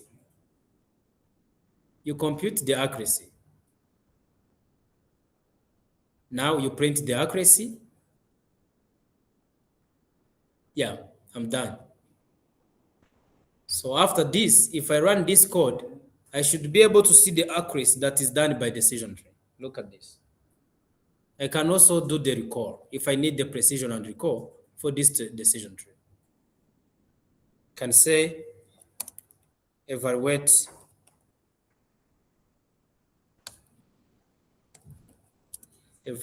using precision, recall and precision on the above decision tree. I'll do like this and say recall equal to, I don't need this anyways. I don't need this. It is already imported. Now I can print it.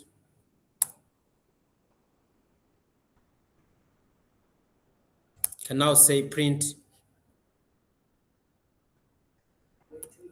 Okay. They're still in the other. Okay. I need it. It will still okay.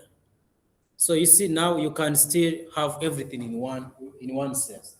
So now we are changing the model. Before it was random forest, this is decision tree. We are going to test several models and see how it works.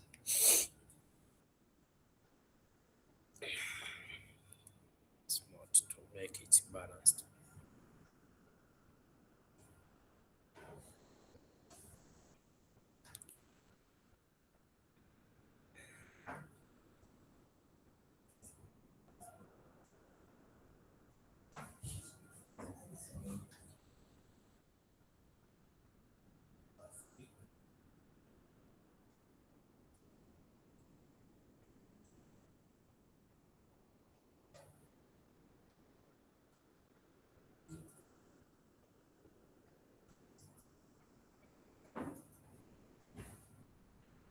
There are so many models, more than 10.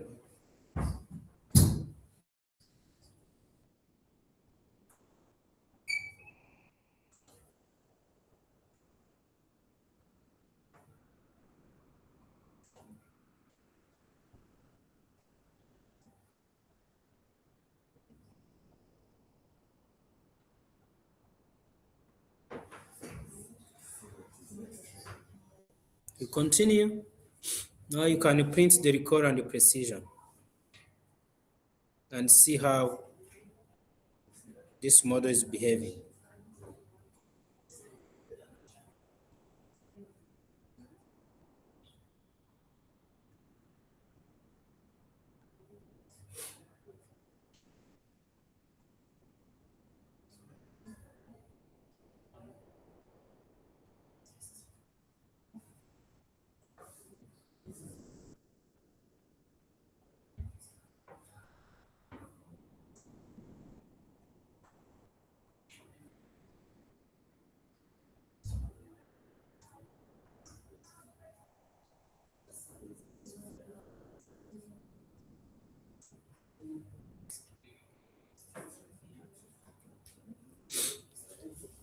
You see how you can use decision tree?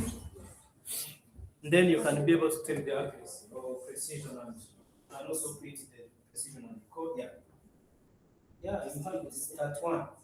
It's just warning. Warning sometimes is due to the versions. Version of Python or version of package you are using or whatever. But now it's telling you that since you have that one, decision tree is not doing better than random forest. So you can try another one, add another one, and see which one is having.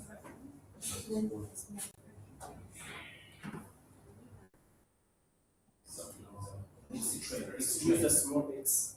You are using small rates and you don't record yes. Yeah, you are making the same mistake. You see X test. X test again. X which is oh, they don't have that. You see X test is someone. Why are you making the same mistake? The same mistake. Always the same mistake. So that's how decision tree is able to make this classification. You can also tell, okay, give me the recall and the precision. That's simple. You can say you need recall and precision and then say print this, print recall and precision. We can simply do this. And then I can simply remove the comment. If I remove the comment and do like this, it will give me the recall and the precision. Look at the recall. Recall is 30, 36. And before, random forest was giving me recall of 10. So that means this one is much better than random forest, in my opinion, because it's predicting less false negatives.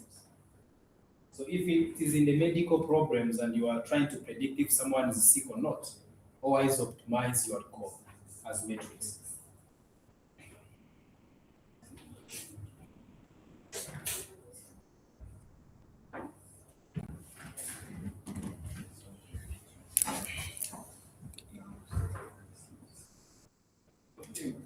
Working?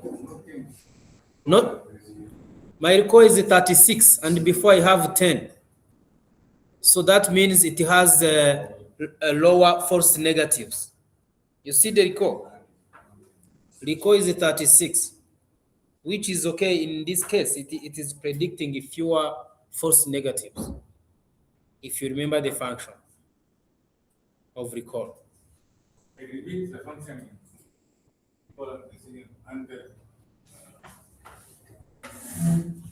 And make sure you are using some variables. This is why grade.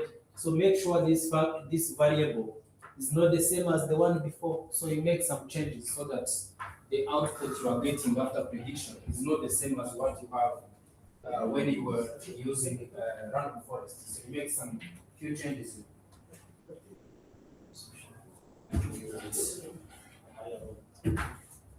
What is the random? What is the number four?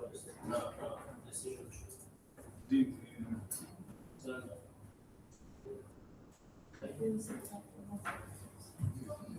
Okay. Which is okay. It's not the code.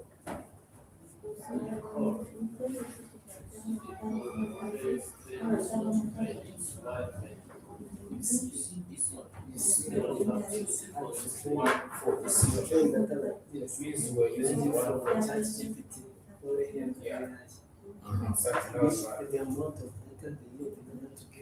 You see the difference?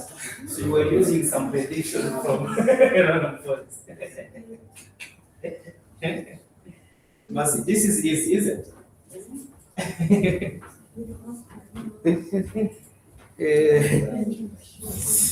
Yeah. So there are so many algorithms that you can use. But if your interest is always to optimize and find the high accuracy, there is another approach that you can use in the middle called oversampling or SMOT. SMOT is the techniques that you use to oversample. Oversample your data set. Let me first of all do group by and see how my data frame looks like in terms of recall and precision. So let me just show you something here and see what we are dealing with. If I do a group by DF by the last column, just to show group by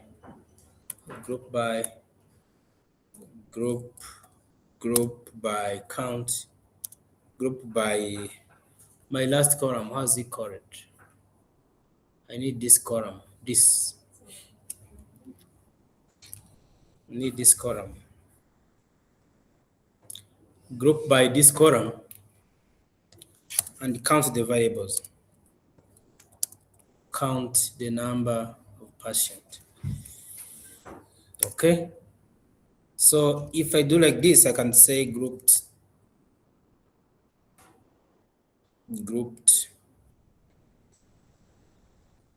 equal to df group by this dot count group by this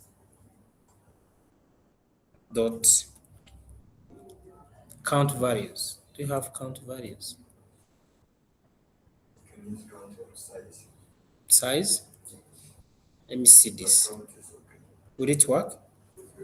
Let's see. I don't need one column. One column. Okay. Before here, I put the column. No, before the count, you put the column name within the square bracket. Okay. Let me still use this. I can still use this. Let me do this. How about this? Very good. Yeah, you see what you are dealing with. So I was trying to show you how the distribution is. Our record, the data we have, the number of patients, they are 5,000, 5,900, it's like 5,000, around 5,900. This is 0, 1, 0, 1, 0, 1. It's 6,000. We have 6,000 rows, but 4,000 are not sick, and almost 2,000 are sick. They have one. This is what we call imbalanced data set. That's what we call imbalanced. So, do you understand this? Why? Why you don't understand, my sister? You are coding. You are busy coding. Your problem, we like to code. Why do you like to code? You have to understand and you code up. You understand? You code up. But are we together here on top? Before this, are you here? You are able to use random forest and decision tree and see the accuracy and recall. Which one is that has higher recall? Between random forest and decision tree, which one that has higher recall? Decision tree. That means it's a good model that is predicting a few false negative. It is predicting a few people that are not sick and yet they are sick. That's the good model I would use in this situation.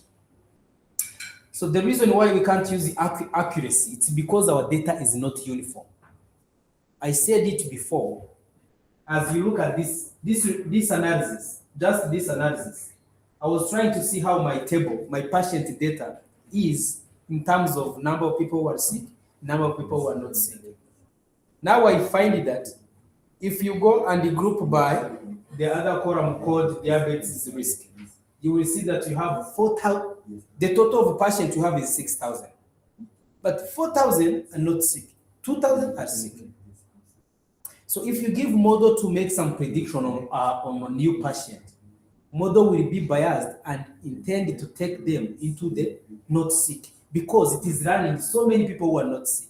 So it has so many data for not sick than the data for people who are sick. So it could be much better if we have 3,000 for sick and 3,000 for not sick. From there, model will have equal arrangement or equal probability of classifying people if they are sick or not. You see the problem of our data.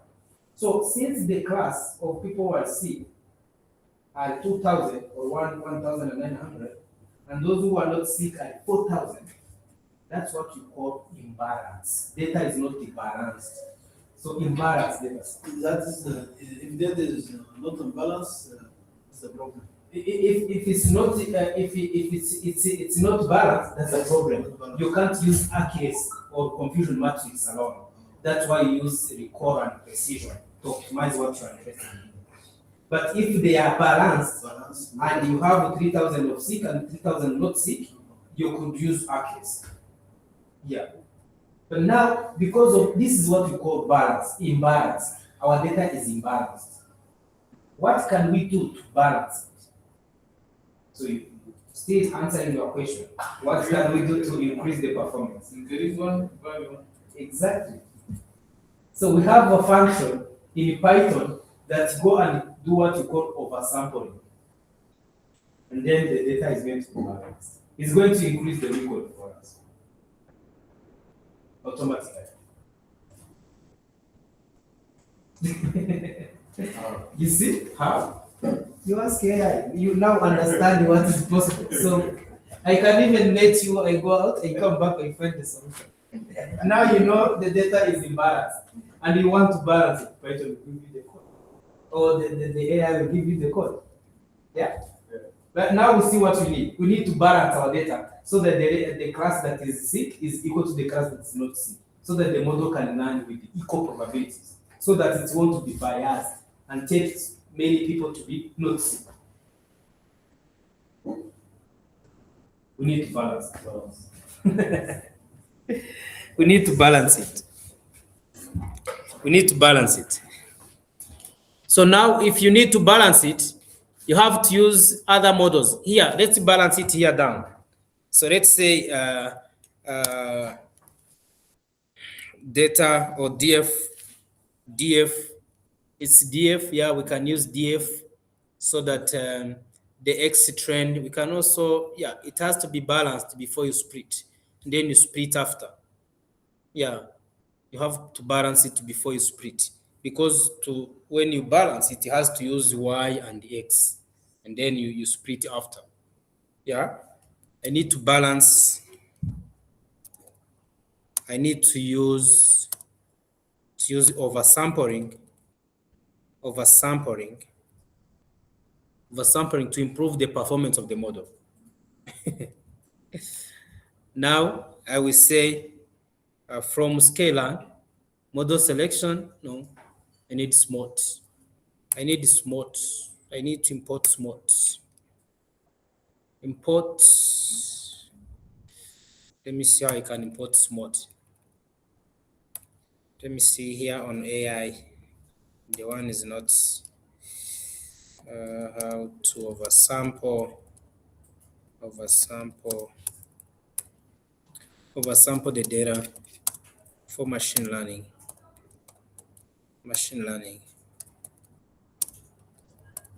It's smart. I know the algorithm is called smart. From this piping star imbalance learn. This is the code we have to run in our notebook. We have to run this code. This code, you need to install this library called imbalanced learn. Pipe in star imbalanced learn.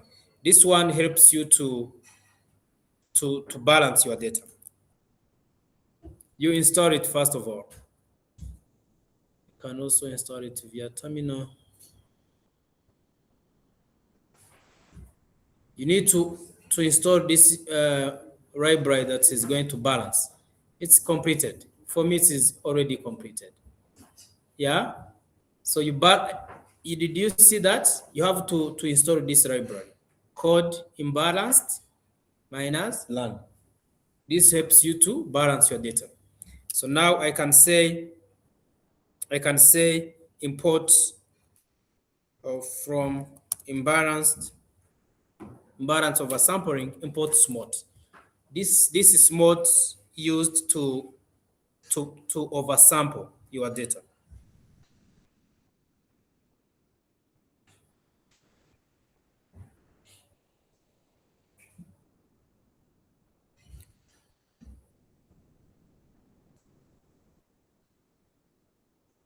Okay.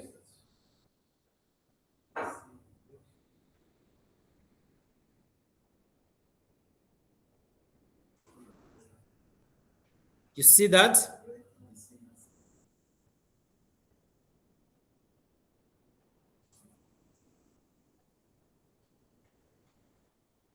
You see that? Did it work?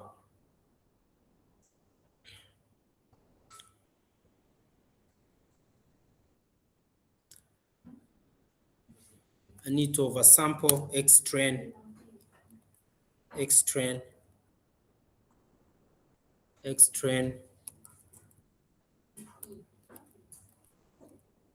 and Y train.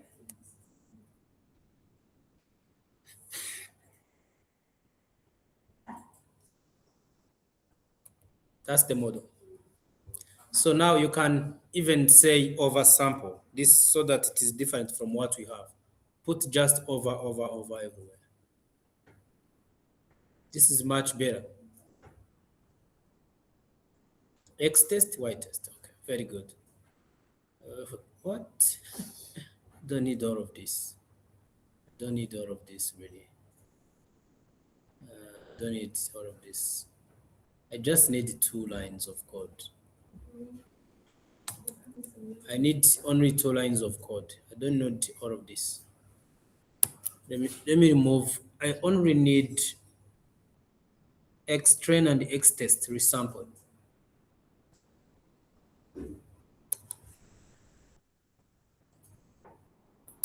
I just need these lines. You see? So this line, I'm trying to take X train and Y train and smart random fit resample this. So this way I'm going to increase, make sure you are using capital letter where it's appropriate according to your data and Y train. train and the train test separately. This way, it is going to take my data. Instead of using it the way it is going to sample it, to oversample.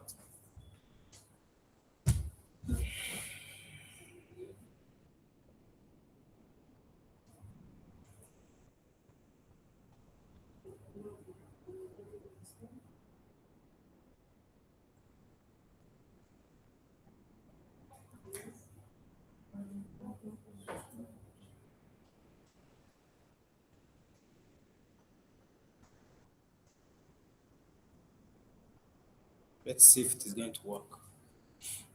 Yeah, worked. So you see now, whatever we are using,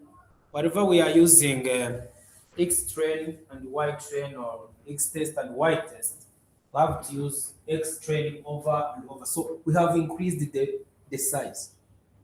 We can also check. Their values, but I'm pretty sure it's going to increase the accuracy. So we can check another model for us to see that there are so many models that you can use for this instance.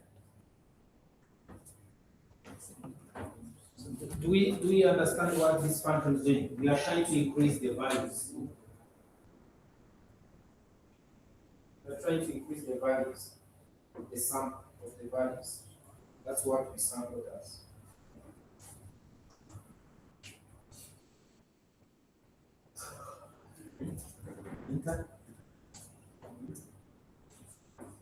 Wait. Comment. Comment. Yes. Comment. Comment. All right. Right. I need it to use oversample. Maybe I need it to use small. Use tap. Enter. Now there, write X train, not comment. No, remove comment. X train. Wait. You see that? No, that's not what we want. Please.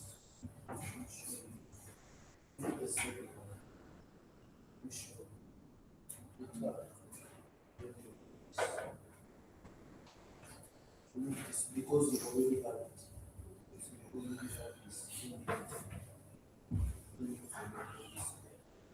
That's what gives you. Yes, this is what I have. Now here you can say smart is this. I have X train, X test, smart is transform. That's the function. See? Now maybe this can be off, quality over, so that you don't confuse it with the previous values. Like this, so that you are using it. See, it is also supposed to be the same. So it's now the next test. No, that's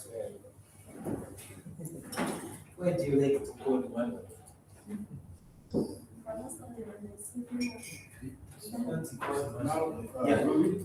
Now they are balanced. So we can go ahead and create them and see the accuracy. Now the data are somehow balanced. That's what the model does. So now we can create, let's say maybe, let's this time around use support vector machine. Let's use the support vector machine. Use develop model using support vector machine. Using S support vector machine, CV model. So I'll say from scalar support vector machine. Is this support? Okay, it's regressor. SV. So now I have the data set. Data is already on top. Now let me initialize the model. Start the model. Initialize the support vector machine. Linear, vector 1. Let me remove something that is inside. There are so many parameters that you can use, but let me just choose to not bring them there to avoid the confusion. That's the model. So now we're going to train the model using our, let me just do using, let me just say model SV, so that it is different from what support vector machine SVM. Now using X train over, so which is over sampled over, and this. Okay, now this is the model we have. Can still call it my model support vector machine equal to that support vector machine SVM fit. Voila. So now I have fit the model. Make prediction.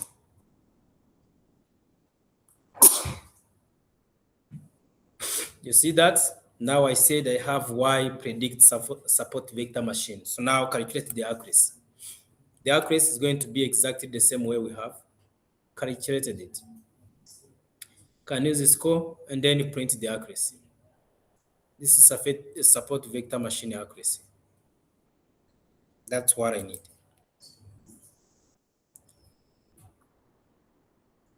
Look at the output. This is the model result. So I'm initializing the model, fitting the model on oversampled data set, and then making prediction using the test oversampled. Now compare X oversampled accuracy. Okay, let's go. Predicts this accuracy model, this X test over, and then Y accuracy here. Let me change this.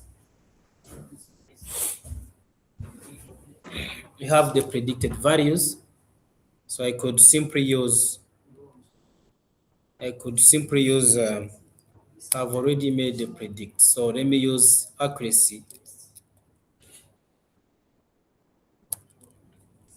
Accuracy score. Accuracy score equal to that. Now it doesn't take this, but Y predict. So I need to take these predicted values and compare it with the real values that we have that is already oversampled. If I run it, I should be able to see some values, which is almost the same. So now I'm using different models. There are so many models that you can use, but now I'm using it on oversampled data. Data is no longer the same.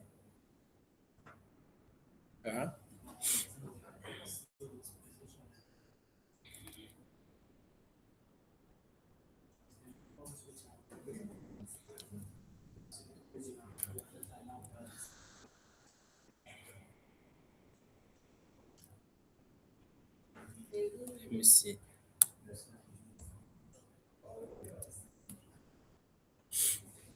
You see what we have in train.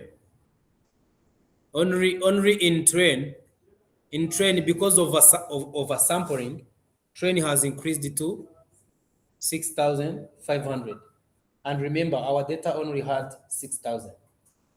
So oversample has increased our data. And if I check on test or X test oversample, see now we have 1,600. So if you sum the two, it's going to be almost 80,000. Our data are almost being doubled. Do you see that oversample has increased our record? Before you have 6,000, but only now they test the train, the Control Z. The train only has 6,500, which is almost more than even our record. You see what oversample has done? So the columns has increased, the columns did not change, but the rows, we have so many, the patients were increased. The machine handles it, so it knows the correlation between the value and another and is able to add so many records of similar patients. So now the analysis is not going to be biased and only predict those who are sick, who have yes, because it has so many data for yes. So you can use oversampling, you can do standardization, which is a scale, so that all the values changes from if I possibly check this, let me see how it will look like. Look at the values. So if you look at this value, you could not say that this is age or this is blood pressure. So every column is now transformed between -1 and 1. This was done with the function of standardized. And that increased the model accuracy. You understand, man? This is really something you put in the production. And someone will come and only be clicking until you get your finish. Why are you getting here? I can tell where you are getting error from. Why grade SCV is not defined? Why grade SCV is what? This is your predicted value. So you code it X. No, change this X to what? Just that. Change that X to Y. Or you change it. But it's better to call it Y because it's a value which is one column. You change there to the Y as well. Yeah, because it's just one column which is like level, so you can't, for you to not be confused. Now run.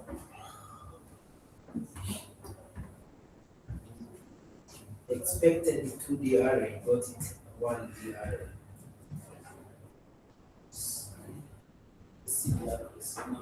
Use let's use accuracy. Let's use accuracy. Accuracy, dot score, yeah. Dot score. Accuracy dot score.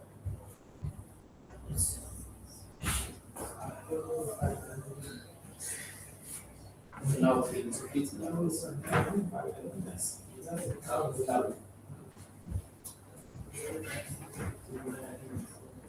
Yeah. You see? So now that's how your model is doing, which is even much better than the other ones. So you can you print the support vector machine accuracy, recall and precision? Let's use this support vector machine model and print the precision and recall.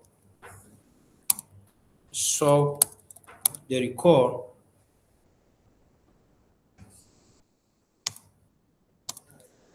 and the precision of the SV machine, support vector machine.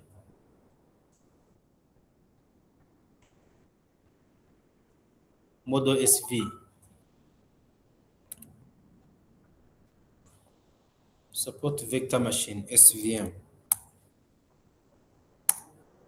I can now say recall. No. I need precision. Precision is going to be to this. And recall is going to be to this. Print precision and print recall. So now I can even say this to be support vector machine values, and this is going to be support vector machine values. Support vector machine values. Now this precision and recall also it has to be for SVM, and this is going to be also underscore SVM. SVM. Yeah, now we need to make sure that we are using the right values.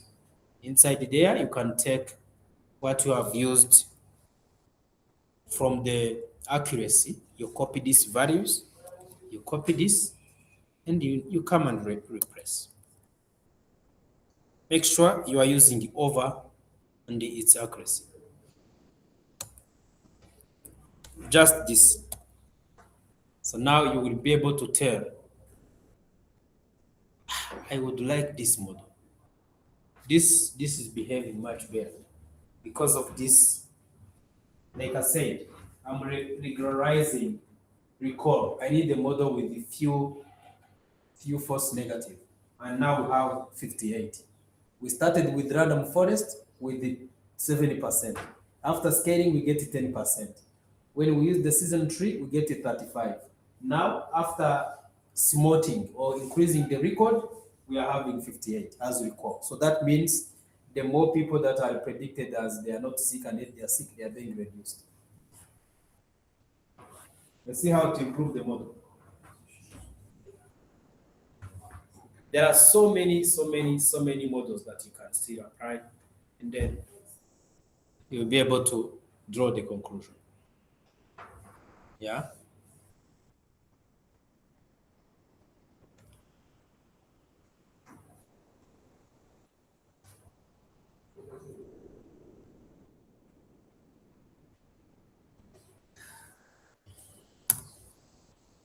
You see that?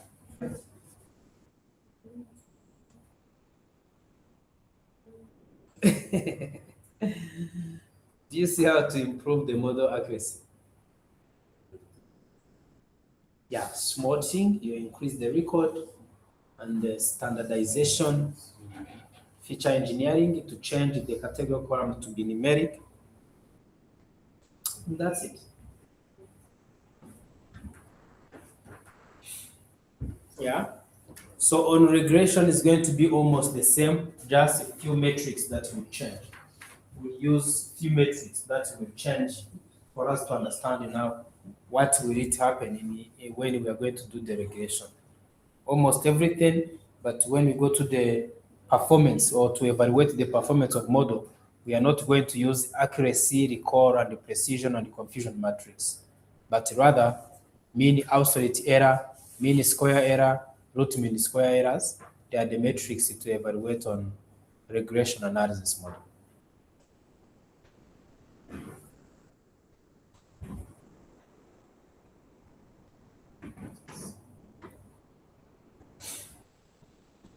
So yes, we have so many models that you can try. Can someone try another one called X?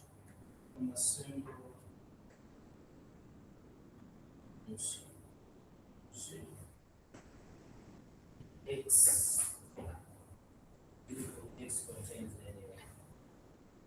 What does that what missing values? That's have to give this what value that has any. So X train and X this means they have some missing values.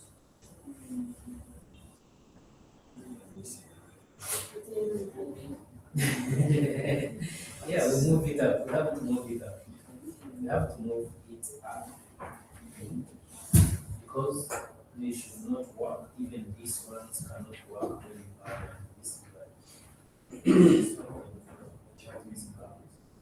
This cannot also work.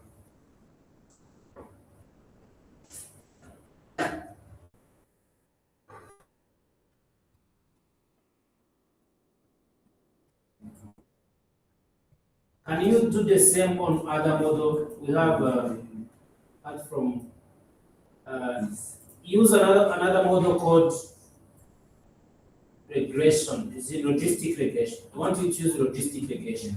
There is a model called logistic regression. You do the same process and you find the performance of logistic regression. So, yes, type the comment. You will do that. Use logistic regression and tell me its performance.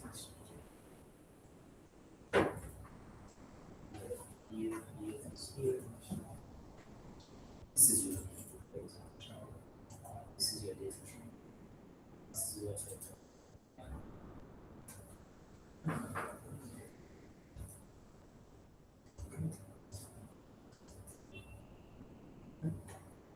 the same on logistic regression. There is model called logistic regression. So do the same process and see the performance of logistic regression.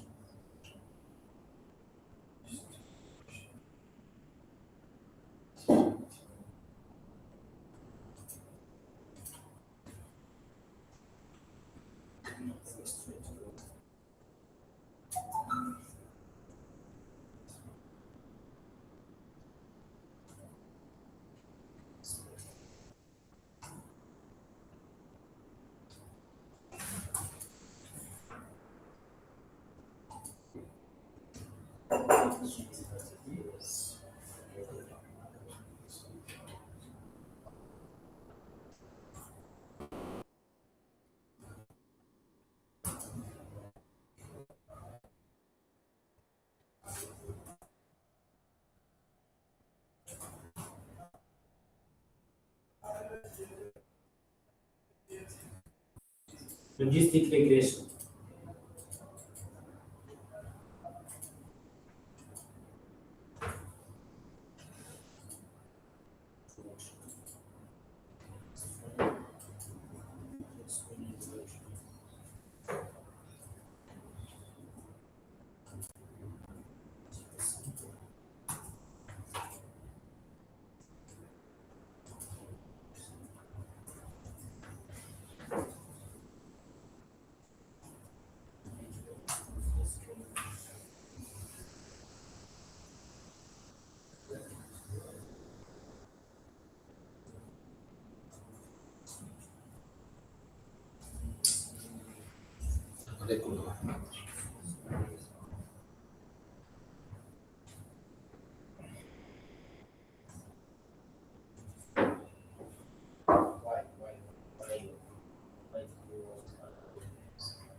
Use X grain over or X grain Over.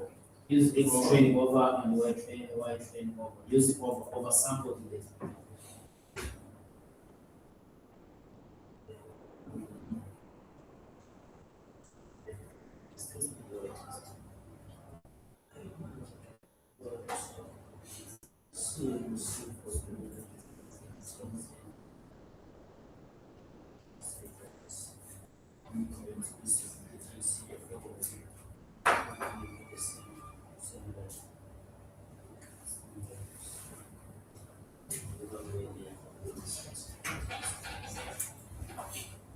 What do you have in the data sets?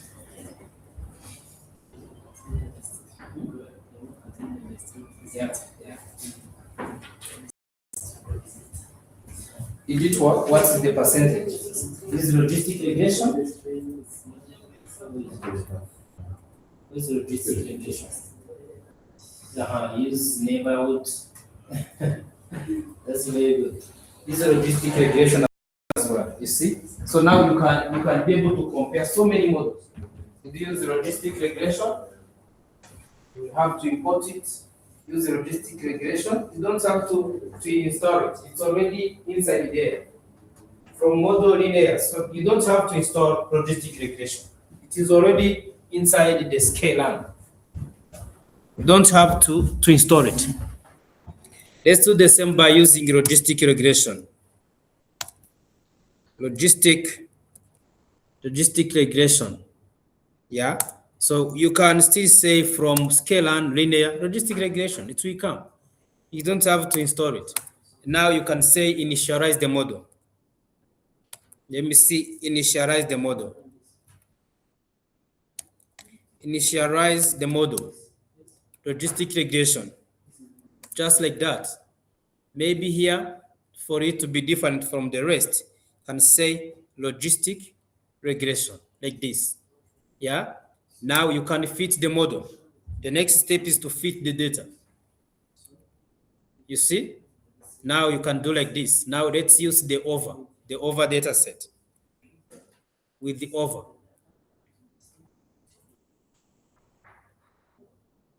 With over. Yeah, that means the fit is already completed. Make the prediction. Now this is why I predict from the logistic regression. Simply done. And then you calculate the accuracy. It is giving me the accuracy of the model. So I can still change this to be, I need to use accuracy score. Accuracy underscore score, like this. So now instead of using X test, I will use Y predict, Y pred, like this. Now I'm going to print my output, which is simply this. You see, I can print this, and I can also print the precision and recall. Print the precision and recall. Precision and recall. Like this. I don't need this really. This is going to be a precision score. Let me just do this to be precision. Precision score. This function has to change to precision score. You see, so you don't change a lot of things. Now the recall score is going to be like this. You print this and you print this. You see? So now the rest is the stories. You run and you will have to see the performance of this model. Like that. So now we can see how the logistic regression is in terms of this oversample the data set, which eliminates the problem of imbalancing precision. This and this, and then when we run, is not defined. Precision regression. Where is it?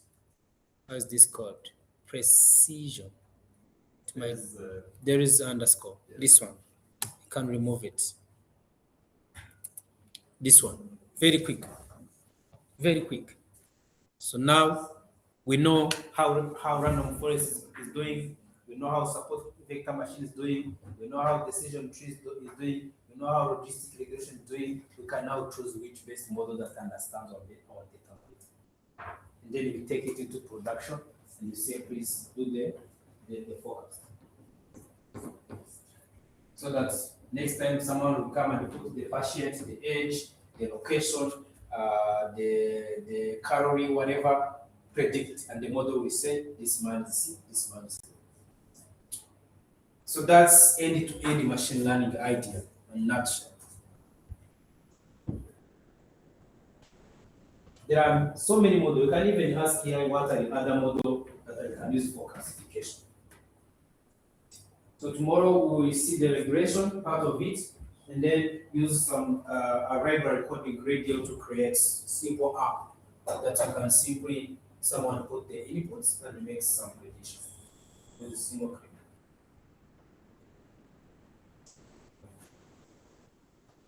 And this is here.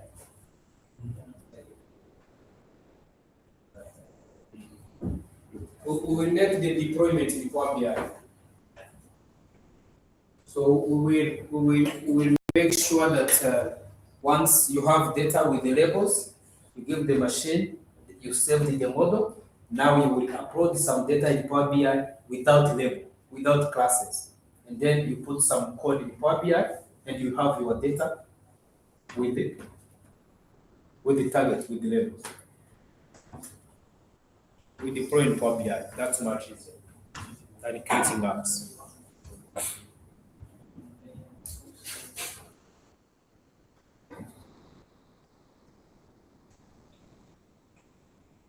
It's machine learning. Yes, so that's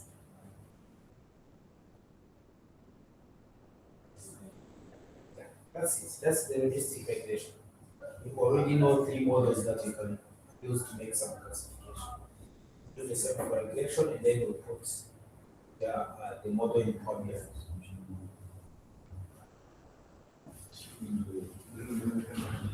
Huh?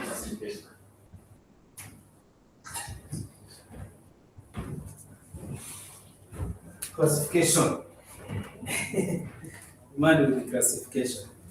Classification and delegation, only two. They are the one called unsupervised learning. I said you have to. So this is supervised. Classification and regulation are unsupervised.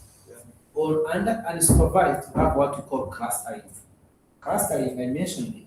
You have data without label. And then the machine will try to make classes or groups itself. Assume you have 1,000 patients without the column of if they have diabetes or not, without that label or target column. Now we use the clustering algorithm, the one called K-mean. We can touch on it tomorrow maybe. Now machine will create the groups itself. It can create those labels, those classes itself. That's what we call unsupervised, because the machine is running without any output, any expected output. It's the one to define the classes. That's what we call unsupervised. You can still you run it at school, right? But the theories. You run the unsupervised with the theories. We can still start on it tomorrow with the practice. Eh? Who is enjoying coding like I do? Are you enjoying coding? Are you enjoying machine learning? He's enjoying machine learning. How about you? You should be enjoying too.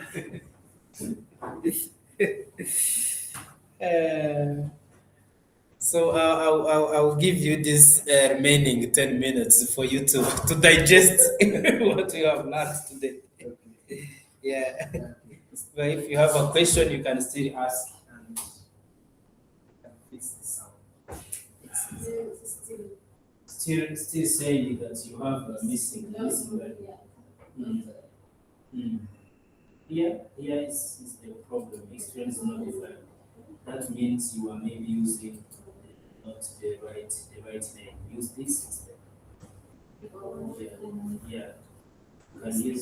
You can use this over. X train over and